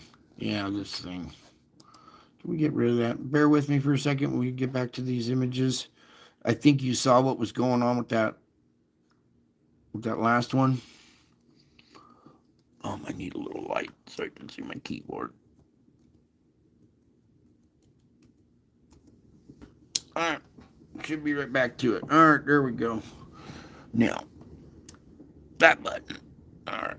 Oh, I guess that's as dim as it gets. So hopefully you can see that shadow in the clouds up there. I'll let you be the judge of what you see there. Whoops. Alright, continuing on. Just other little videos and stuff that I post. Here's some auroras that I caught at my location. We actually had some in Nevada here. They got very pink. What's shining on the screen there? Alright. Also here. Oh, that one didn't. We can't see it as well. There was a little face there. Kind of leave it for a second. You guys can see there's like a lion face right here, or a goat, like a ram, with this nose right here, an eye forming, and the horns were wrapping around right here. This was one of the horns wrapping around, and there was another one in the black realm wrapping around this way. But again, it dissipates. But I got some other ones. Now, here's the dragon, all right? I turn around, I look up, and here's the dragon staring right at me. Okay. And this one, this is, what is this one again? Oh, this is the pink fox. You see the fox's little mouth, nose and mouth down here. Here's his little cheeks. Here's his ear coming up. Then the other ear's in pink right here coming back down. There's the other side of his face. So this like bisected fox face with the pink ear right there. And that's a theme. The wolf, foxes. This is kind of like a satanic looking face, whatever, skull looking face.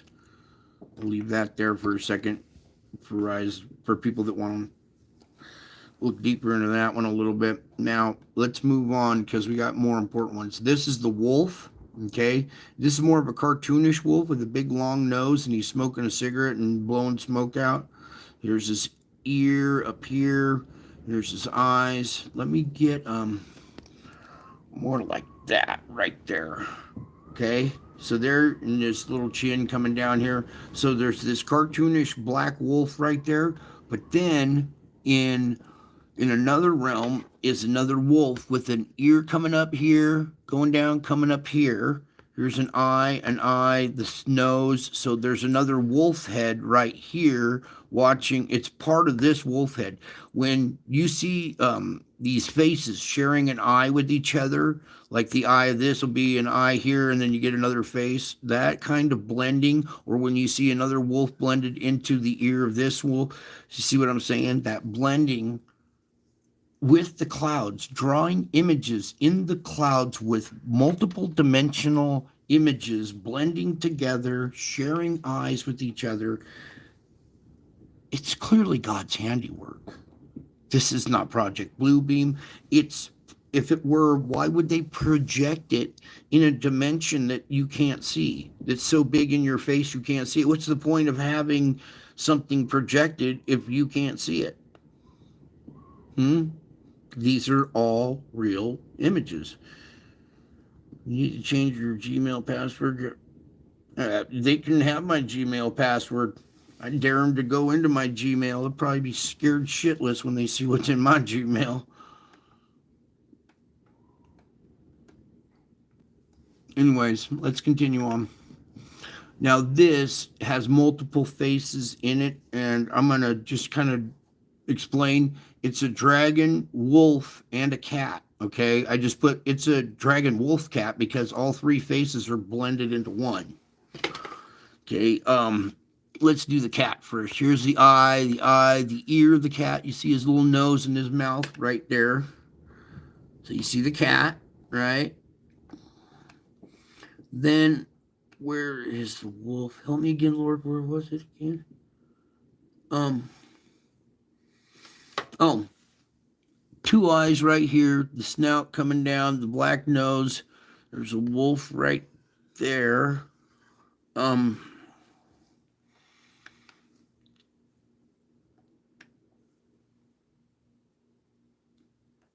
to see. The dragon's eyes were wider. So this eye and this eye right here, that's a pupil, that's a pupil. These two eyes and the whole face is a dragon face.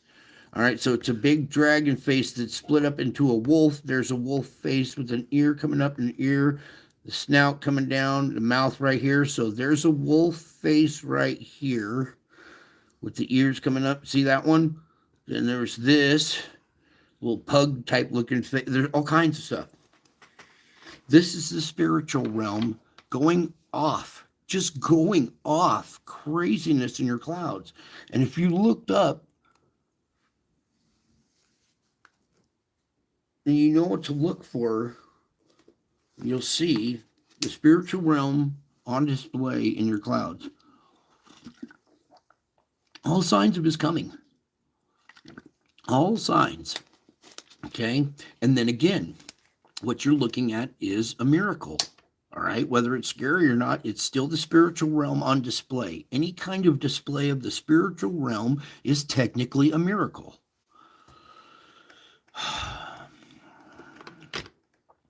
Pretty crazy stuff, though, huh? Oh, there's even a smaller cat face right here, too. Smaller cat face within this bigger one.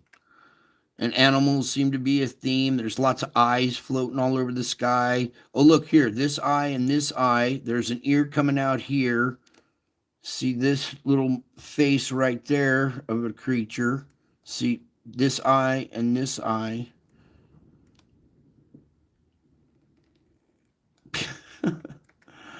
All right. And this is not a joke. This is not a trick or anything. This is what's going on.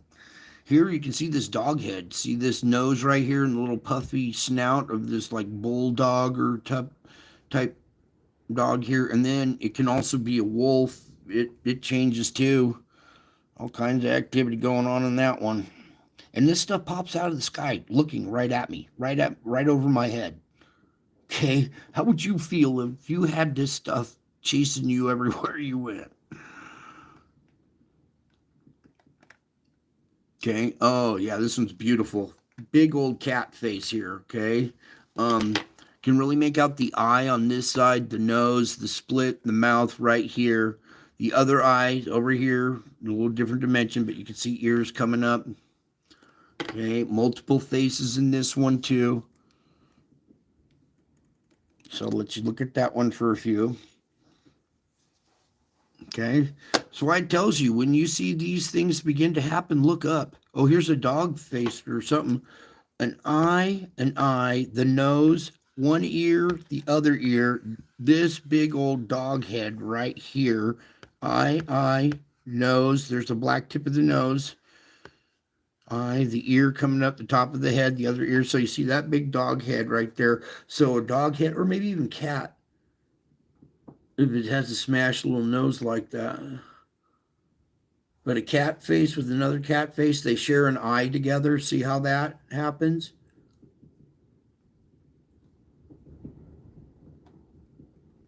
full spectrum digicamera mod to improve detail. Yeah.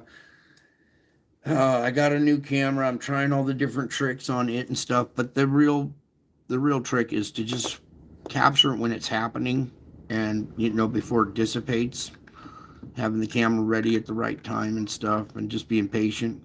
Now this is a capture from somebody else. Okay, this happens to be my profile, what I look like. All right, and they're making fun of my hair here because it hangs out a little bit like that, and I still smoke. I'm trying to quit, but I'm blowing smoke out of my mouth. You see the smoke coming up? All right, that's me in the clouds, coming with power and great glory. See the halo above? And this was captured all somewhere. Somebody else captured that one.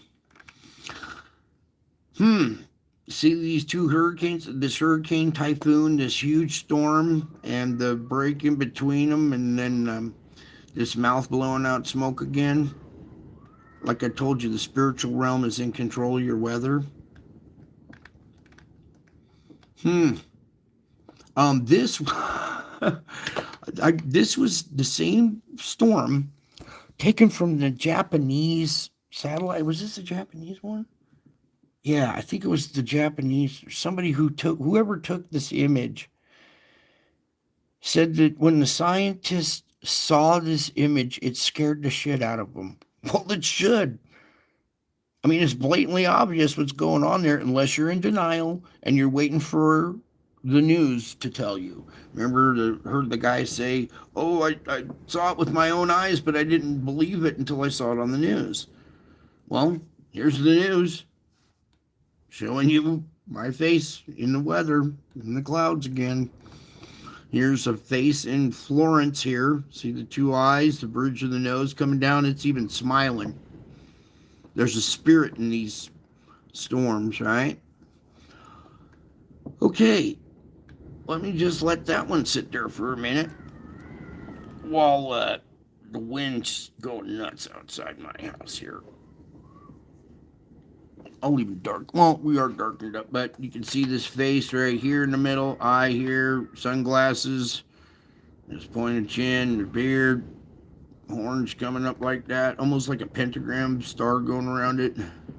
But then that blends into other faces. There's a lion face, eyes, the nose, and the mouth. Whoa, dude.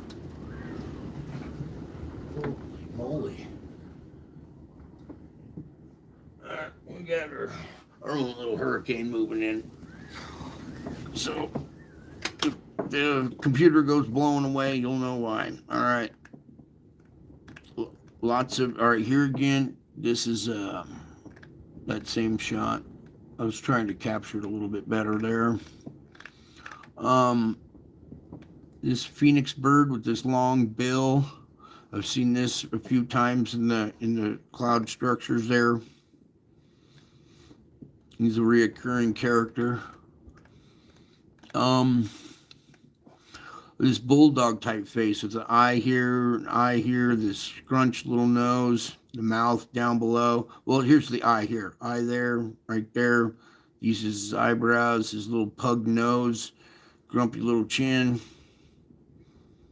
And these faces are giant. I mean, you see the Sierra Nevada mountains back here, they're huge. So when you're looking up in your skies, you're looking for oval-shaped clouds that are basically the same size and separated just right to where you can make out a face. Start looking up, you guys. They're all over the place. It's not just following me now. It's all over the world. Much like the UFO activity, it's not just over my ranch anymore. It's all around the world. All right. You can see what's going on there. Let me get a little bit, I got further on here, I got another one, another closer one of that one. Meanwhile, this face, eyes, big long nose, it looks like they're about to snort this cloud right here. This big old face, there's the mouth, the eyes, the nose, there's this, and then there's another face right here looking at this guy about what he's to do. There's the eyes, the nose, the cheeks of this face looking at this face who's about to snort this cloud. Don't ask me why. This is just what I capture, okay?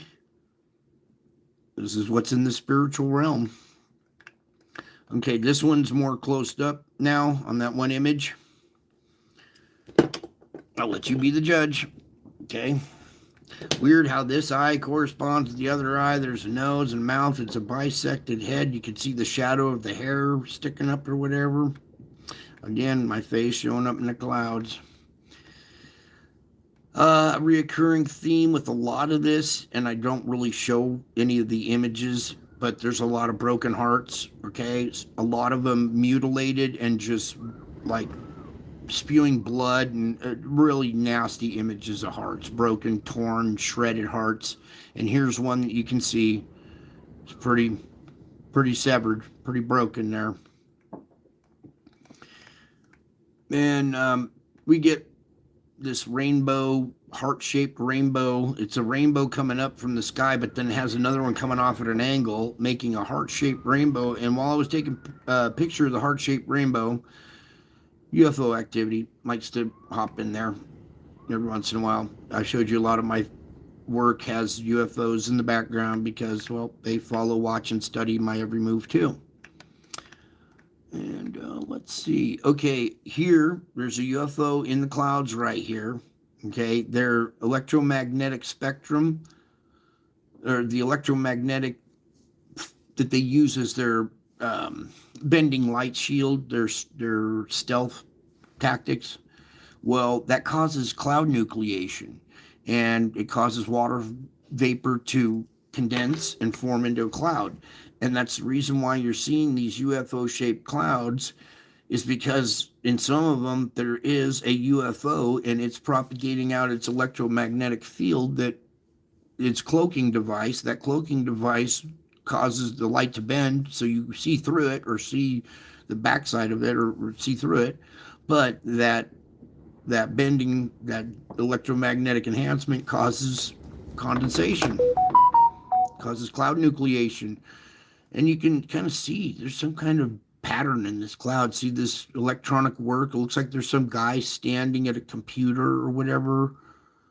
Or I don't know what this is, but look at that weird little, almost like in white, another scene going on in that cloud as well. All right. Here's a crown sticking up in the clouds, if you know what to look for. Here's a dog. Here's his eyes, his tongue sticking out, an ear going out that way, the other one going out that way. He's got a little heart on his tongue. A happy pup. Here's another cat. See these little oval-shaped eyes. You see there's eyes here, right there, another set right there. These eyes are all over the place. This is another face right here. These are eyes. Here's another set up here. Here's another eye with another eye. There's a face. So there's all these faces blending into one another. I'll leave that one kind of sitting there for a second so you can look around. You can always come over to the community page on my channel and surf through these. Okay, and we'll do our reading here in a sec. Thank you for being patient, those who are waiting for the reading. Okay, just weird activity follows me everywhere I go because of who I am. This is a cartoon character, like Cat in the Hat type character, with an eye here, an eye here, this big round bubble-headed cartoon face. Here's his whiskers coming off. There's the black nose. Here's his slit mouth. And he's wearing a black cowboy hat. So he's like the bad guy cat cartoon character.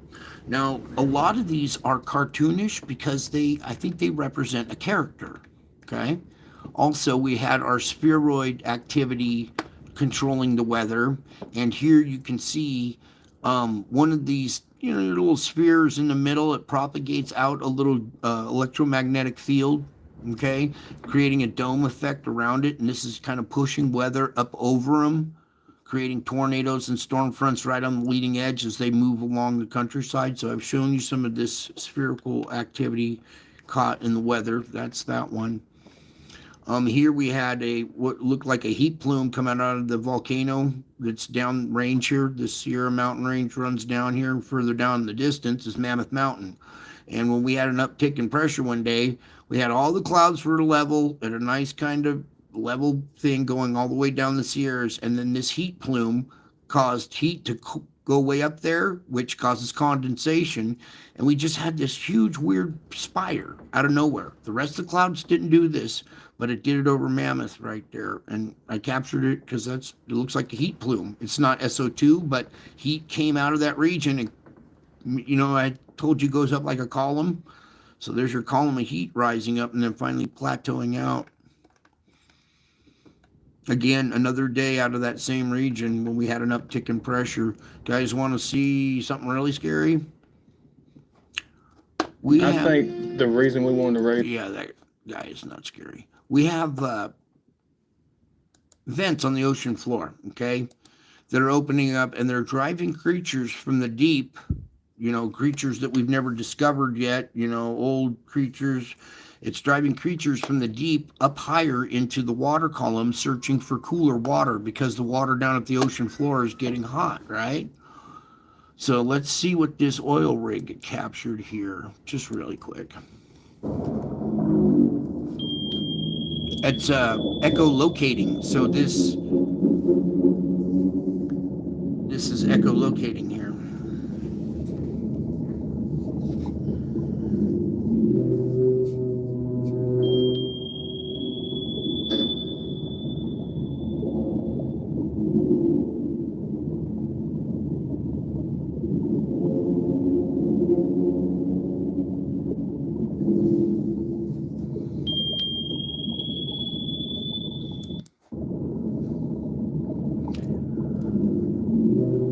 Notice the pilot fish and the smaller fish that are like scavengers that usually go along with a big predator.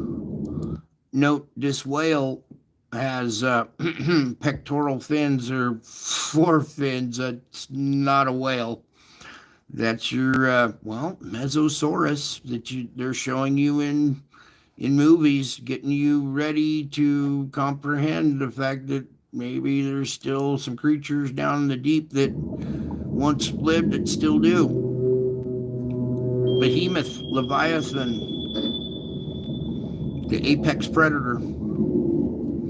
And reptiles, unless they die of, a predator attack or whatever, they'll just continue to age. They don't die. They just keep getting bigger as long as their food supply is around.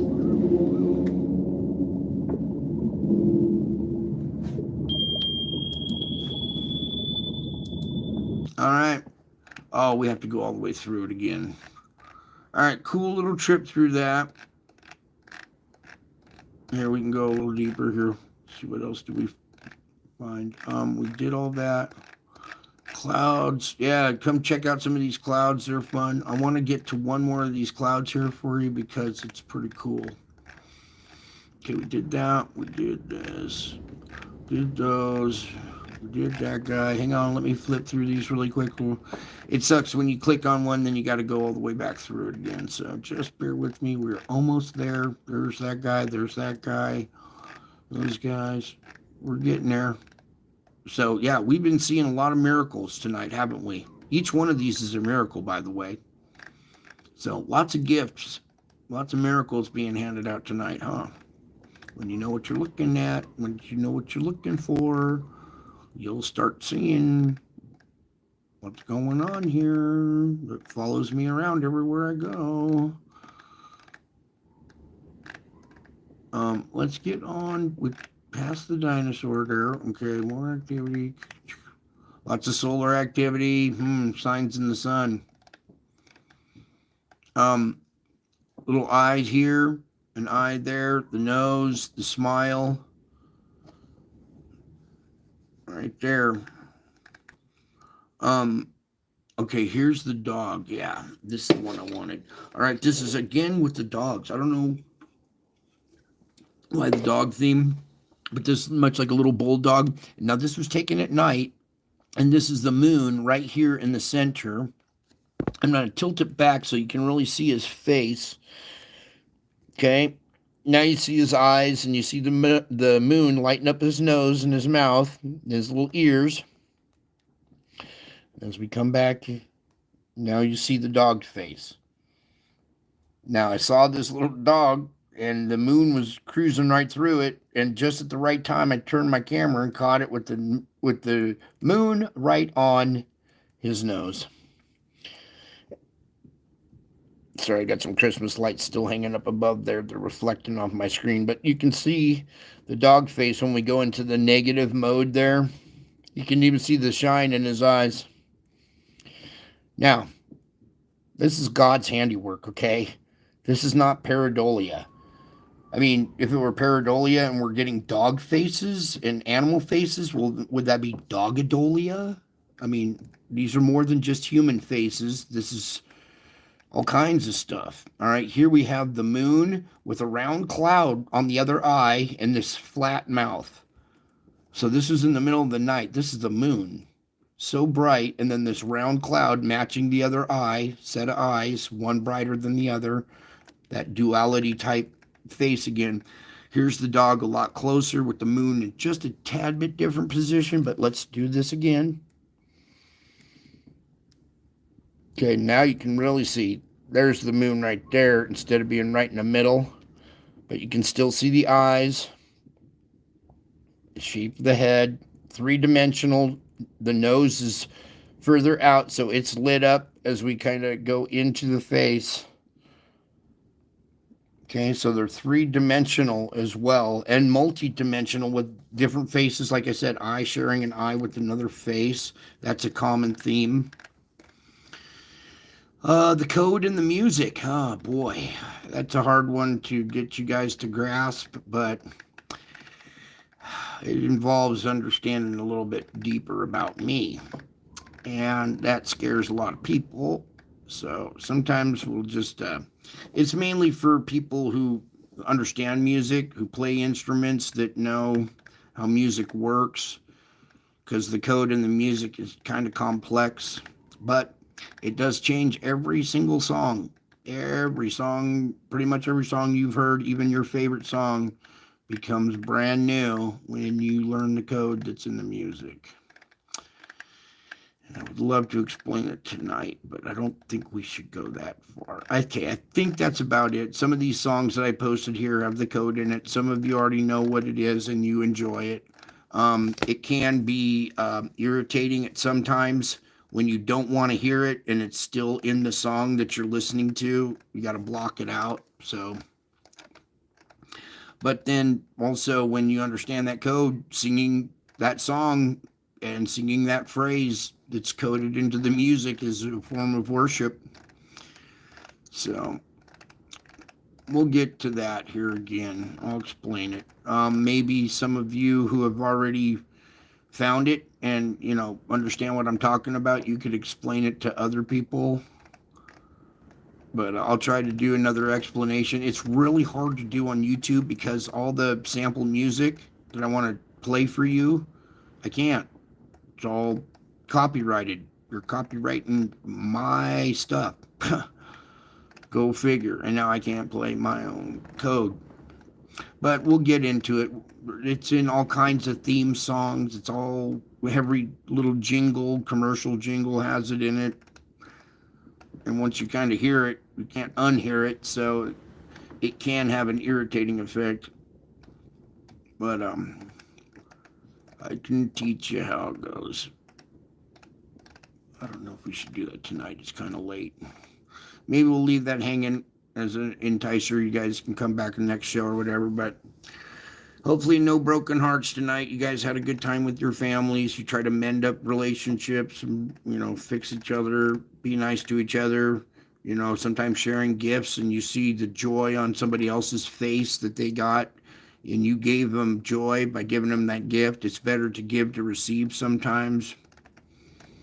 Well, all the time, really. But hopefully you felt it. You felt the spirit of Christmas, you know, even in these dark days with wars and rumors of wars and activity like this going on in your clouds. Hopefully you were still managed to find some positivity and you laughed today with your family or close friends. You had a nice meal. You got some cool gifts here. We got some cool gifts that I gave you here. Regardless if they look scary or not, they are still part of the spiritual realm. Okay, and anything from the spiritual realm is a miracle, is a gift. All right, so there we go. And then we still did not even do our reading, did we? Who got me off on that tangent? Well done. Okay, back to our reading. So you can see I take a lot of cloud images and stuff, and here again, this is my face showing up in the clouds with power and great glory with this crown right here. Okay, if you find this fascinating and intriguing, you are caught up like a good book or a good song or a good YouTube live stream. It takes you away from your circumstances. You get caught up for a moment, and you are caught up with me in the clouds. We meet in the air of cyberspace, because I can't come over and knock on your door right now. We got a hurricane going on out here. No. But so we meet in the air of cyberspace, where I've gone into cyberspace here at YouTube and created a place that where I am, you may be. And that's here at this channel. You can click on any video at any time, even in replay. It's still the same effect. It's timeless. All right. So the rapture is not in the Bible. That word rapture is not in there. But if you see these signs happening, you look up into the clouds, you see me coming in the clouds with power and great glory. You get caught up with me in the clouds, where we meet in the air of cyberspace. I made a place where you could be, I am. And now let's do this reading. Okay. Jeez, Brian, enough. Say it twice. All right, here we go.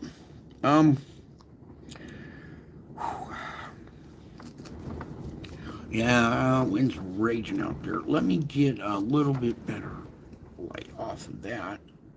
I'm trying to get it on the reflecting on the screen there. All right. So we've been practicing our salvage work. You guys doing a great day. You found joy in your holiday. You know, even though the dinners and stuff is all done now, dishes are done, you can relax and take a deep breath and be in my presence for a minute. You know, that's what's important, is taking that time out, because I am preparing you for what is on the road ahead and just around the bend. So take time to be still in my presence so that I can strengthen you. The busier you become, the more you need this time apart with me. So many people think that time spent with me is a luxury they cannot afford. As a result, they live and work in their own strength until that becomes depleted. Then they either cry out to me for help or turn away in bitterness. That happens. So don't let that don't fall prey to that effect, okay? That you try to do it in your own strength, you get depleted and then turn away in bitterness. So don't let that happen. Now, how much better is it to walk close to me, depending on my strength and trusting me in every situation? Because if you live this way, you will do less but accomplish far more. We're all running around trying to accomplish all this stuff, and when you're running around, you're accomplishing less or more. Okay? How much better is it to walk close to me and depending on my strength? And that's you trusting me in your situations. And if you live that way, you will do less but accomplish more. Your unhurried pace of living will stand out in this rush-crazed age. Some people may deem you lazy, but many more will be blessed by your peacefulness. So walk in the light with me, and you will reflect me to the watching world. Okay, let's see here. I'll get you another little beautiful image here. We got that one. Oh, let's come back. Pull up this image here, because we gotta have a couple. The typical ones that we like to use, but they're important. They need to be tattooed on your brain. Sorry, my mantra is that every next level demands a... Okay. All right. Right there's the man. pulling open his shirt. Let's just get to that little spot where we zoom in really quick here. There we go. Okay, my face in the clouds of ground, but it's Jesus' heart that's making it. Let's pull that one in really quick. Here's the man wearing shades. Future's so bright, you gotta wear shades. All right, he's pulling open his shirt, exposing his heart. His heart is the Holy of Holies, by the way, radiating out the space in the sky. All right, important that you understand this is all about love. Sometimes it has to be tough love, but it's still love, like a father loves. Okay? So when you see that, understand that I am your strength and refuge, an ever-present help in trouble. Therefore, you don't need to be afraid of anything, not even cataclysmic circumstances. The media are increasingly devoted to fear-inducing subject matter, like terrorism, serial killers, environmental catastrophes. And if you focus on such dangers and forget that I am your refuge in all circumstances, you will become increasingly fearful. Every day I manifest my grace in countless places and in situations, but the media takes no notice. I shower not only blessings, but also outright miracles on your planet. Outright miracles on your planet. And then media doesn't notice.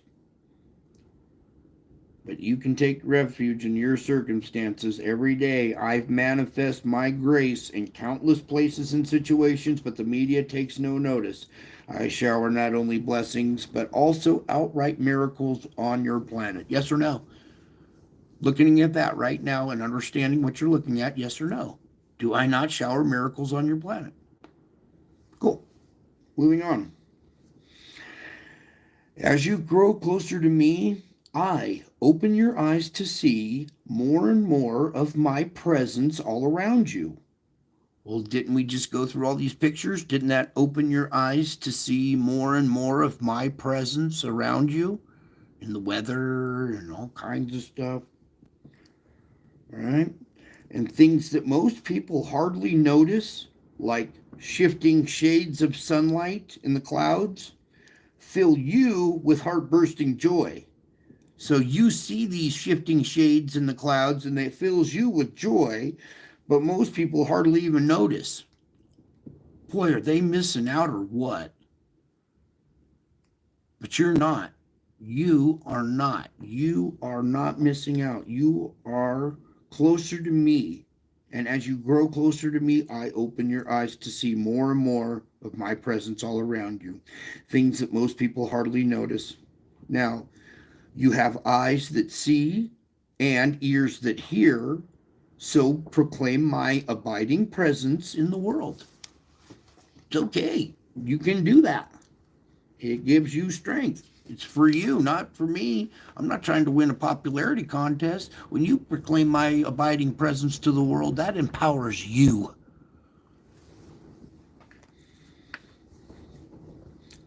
It's all about trusting, too. And these days, right now, who can you trust? You can't even trust your lying media, and yet people won't believe their own eyes until they get it from the lying media. Crazy, crazy, crazy. So who can you trust? It's been about trusting me. So trust me with every fiber of your being. What I can accomplish in and through you is proportional to how much you depend on me. This trust is proportional. However much you trust is how much you get in return. Proportional. So when you trust me with every fiber of your being, you and I can accomplish things through each other, okay? One aspect of this degree in which you trust me is a crisis of major decision. So a lot of times people just wait until it's a crisis or it's a major decision. Some people fail miserably here while others are at their best in tough times. Okay, people are going to fail miserably when the going gets tough. But when the tough gets going, or the going gets tough, the tough get going, right? So you will be going while others will be faltering. Difficult, uh, people who rely on me in the midst of their adversity may forget about me when life is flowing smoothly, but difficult times can jolt you into awareness of your need for me, whereas smooth sailing can lull you into the stupor of self sufficiency. I care as much about your tiny little trust steps through your daily life as about your dramatic leaps of faith. Okay, I care the same amount as your little baby steps of trust and your dramatic leaps of faith. You may think that no one notices, but the one who is always beside you sees everything and rejoices. Consistently trusting in me is vital to flourishing in my presence.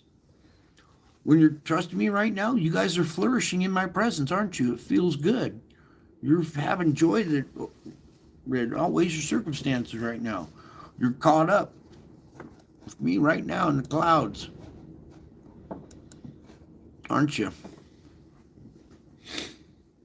I care as much about your tiny trust steps through your daily life as much as your dramatic leaps of faith. And yet you may think that no one notices. I do. Okay? I am leading you along a way that is uniquely designed for you. So the closer to me you grow, the more fully you become your true self. So the closer you get to me is you get to become closer to your true self. See, I know more about you than you know about yourself, and the closer you get to me, now you're going to find your true self. Okay?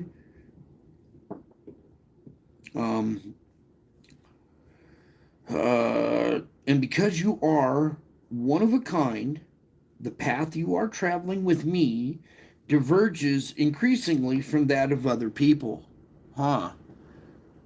All of a sudden, your paths with other people are kind of separating as you grow closer to me. Kind of interesting how that happens. And if that's happening, well, you must be growing closer. Mm-hmm. It's about a relationship, not a religion. So, because you're one of a kind, the path you're traveling with me diverges increasingly from that of other people. And in my mysterious wisdom and ways, I enable you to follow this solitary path while staying in close contact with others. In fact, the more completely you devote yourself to me, the more freely you can love other people. Oh, did you know that? There lies our problem right there. The more completely you devote yourself to me, the more freely you can love other people. See, you guys had a happier Christmas this year. There was a special little sense about it, huh? You knew that it was real. You felt the spirit of Christmas this season more so than the normal people did. They were talking politics and all freaked out while you were enjoying. Even if you had a little scuffle, you were able to recover it. Okay? I enable you to follow this solitary path while staying in close contact with others. In fact, the more completely you devote yourself to me, the more freely you get to love other people. So marvel at the beauty of a life intertwined with my presence. Rejoice as we journey together in intimate communion. Enjoy the adventure of finding yourself through losing yourself in me. You're going to find your identity by losing your ego in me. When you understand who I am, then you understand who you are. You have your identity. The moment the rapture is happening at any moment, that is the moment you decide to believe me or trust me. Okay? It started way back here It's been going on for 7+ years, and at any moment, any one of you could have just said, hey, I think it's him. I think I trust him. I think I believe him. That's the moment you get caught up with me in the clouds. That's the moment you're technically raptured. Then you start to practice these disciplines. I've been telling you how to salvage your day. Don't get down. This is a day-to-day battle, okay? So you're salvaging your day. Sometimes it doesn't work out the best, and as long as you're willing to do it, okay? You might be sloppy and you think you're failing miserably, but you're completing other tasks as well that you don't see, but I do. Okay, so you're going from victory over the world. The world did not get to you. It did not get the better of you. You were able to overcome it and continue on being, cheerful the rest of the day. Oh, somebody else came and tripped you up, but you recovered. You salvaged your day once, twice, 3 times.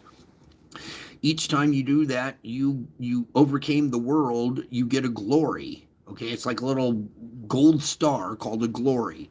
And when you overcome adversity, you go from glory to glory to glory while in your tribulation. While you're going through your struggles, you're overcoming stuff every day. You're going from glory to glory to glory while in tribulation. Okay? A lot of you are starting to practice this. You're finding the results. You did feel it. You did feel that you were able to be at peace and have joy with your family, loved ones, with the holidays. There was a Christmas spirit that was in the air that a lot of people did not sense, that maybe since you may have felt a little extra special this Christmas. And also enjoying the giving part, the whole spirit of the holiday, okay? And now you can. It's not just wrapping packages in Santa Claus anymore. There is a reason for the season. And what we were all told about was true. Okay, that made Christmas even more special. And then think about this. Going into New Year's Eve. What is New Year's? Well, it's the changing of a year, but we also changed the date, right? Well, it would be 2025. Well, why did we start counting 2025 years ago? Oh, well, it was because that's back in this time, huh? Oh, yeah, so your Christmas, your New Year's, still all recognizing, huh? When you know how to look at things with spiritual eyes, all kinds of stuff pops out of the woodwork, okay? You are on an adventure. You are on a journey. You are overcoming obstacles every day. I am in the salvage business, and you guys are too. You salvage your day the best you can. Maybe you didn't think it was perfection, but you keep going. At least you're trying. Because if you don't, you're just going to be miserable. You're going to fall into that hole of self-pity, and you'll be depressed. And then what happens when adversity comes your way and you're already depressed? You're not going to stand a chance. So this is to keep your spirits up, to keep your morale up while you do this spiritual warfare. Like a warrior, you need to have your morale boosted every once in a while. And this is good. This is giving you encouragement. It gives you courage, strength, hope. Use it as a salvage tool. It's your foundation, your rock on which you can lean on which you can build on. It's everything. Everything. The best gift you could get on Christmas right there. Better than gold and silver, huh? And the best part about this is you're not being misled by religion. You are building a relationship with me. That's what it's about. When you know somebody and you build a relationship with them, you can trust them. That's how you become friends. You kind of trust each other. All of a sudden one comes out, comes through for the other, and then you build on trust. Okay? And that's building on trust. And trusting me is pretty good idea. You got nothing to lose, everything to gain. Okay, I think that's it for tonight. We got some strong winds coming down. I got to make sure, batten down the hatches and make sure nothing blows away tonight. But I think that's going to be it for tonight. There is no guarantee AI is new. Yes, as Brian states, Stay strong and confident during the spiritual attacks. Very good, John. You've been practicing. Yep. Yeah, rebuke them orally. A good one, like I was telling some people in the chat earlier tonight, I like to say the one, I refuse to be sick. And that means mentally ill, mentally sick too. And if you refuse, and mean it, stomp your foot on the ground and refuse to be sick. Physically, mentally, spiritually, just do it. Stomp your foot on the ground and say it like you mean it. Not, oh, I think I refuse to be sick. No, that's it. It's over. I refuse. I will never be sick again because I refuse to be sick. Right? With passion. That's your prayers, is your sincerity, your passion. It's for your mental work. It's for we're doing mental work for you, okay? So this homework that you're doing benefits you. That's why doing it is productive, okay? The only tools that I have found along the way that I like to share, all right? I have been through hell and back, and it can be very miserable without this. But with this, all of a sudden you're empowered and you're unstoppable. Maybe you don't feel that way today, but you overcame the pain, the whatever, the sickness, your fatigue. You overcame it. You made it to this part of the day. You're still here. You're not bleeding out. So you overcame adversity, didn't you? Yeah. And you're going from glory to glory in your tribulation, aren't you? While caught up with me in the clouds, in the air, where I provide a place that I am, you may be also. Whew. Okay, that's it for tonight. I love you all. I miss you all. And until my next show, I will be back. You see, I'm a man of my word. And I said I would be back. Well, I am back. I kept my promise. I told you I would be back. There will be signs. They're all over. You might want to look up into your clouds too, by the way, because you might see me coming with power and great glory, and you get caught up in the clouds with me in the clouds.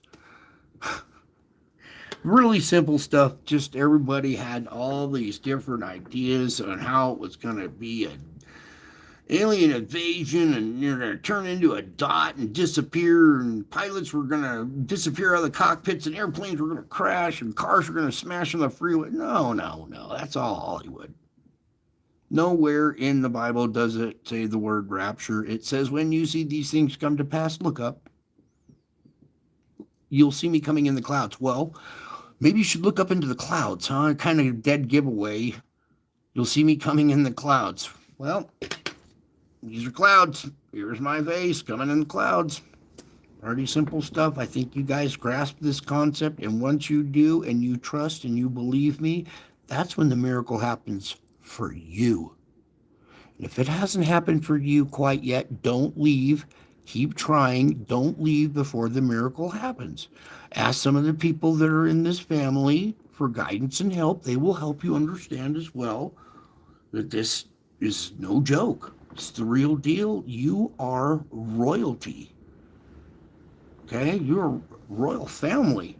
If you want it, okay? If you want it that bad, go get it. Keep practicing these things so you'll be well versed and have experience for the next obstacle that comes your way. You won't be so apprehensive because you'll have experience. Oh, I've knocked this problem down 4 or 5 times. I know exactly what to do. Lord, help me with this situation. We're tackling another one of these situations. Last time I messed up here, but I'm going to do it this way, and we're going to succeed. And if it doesn't work out right away, take a moment, pray again, and keep plugging forward. You will find success if you just keep going. You'll never find success when you quit. You got to keep plugging. So keep plugging until you find the success. It's worth it. It really is. Okay? I love you guys. I miss you guys. Let's just say goodnight to a few people. Nicholas, thank you, Brian Knight. Your presentation is always pleasant and honest. Oh, thank you very much, Nicholas. I do it for you guys, okay? John White, thank you. Don, you guys are figuring it out. You guys got this stuff. You're going from glory to glory. Matthew, you're going to get this too, bud. Marcia, of course, I love you. You know me. Give you a big kiss here soon, honey. Okay. Sean. Oh, redeemed by Jesus from drew their thing. But thank you for being here, Susan. Sean, some new faces in the chat room. May have been here for a minute, but they're new in the chat room. Oh yeah. Let's see. Okay, just kind of check out some of the comments. Oh, Harley, dude, you're awesome. Thanks for being here. I probably knocked you out cold. You're probably snoozing now, huh? Yeah, my voice would probably lull half of this audience to sleep, and you're already snoring and drooling on your pillow. So when I close the show, don't forget to roll over and hit the pause button and turn your phone off before you fall asleep, okay? Otherwise, I love you all. I miss you all. Until my next show, I will be back. I'm a man of my word. I'm back already. Can't you tell? And those who do are blessed, aren't you? Merry Christmas, you guys. See you soon. Bye.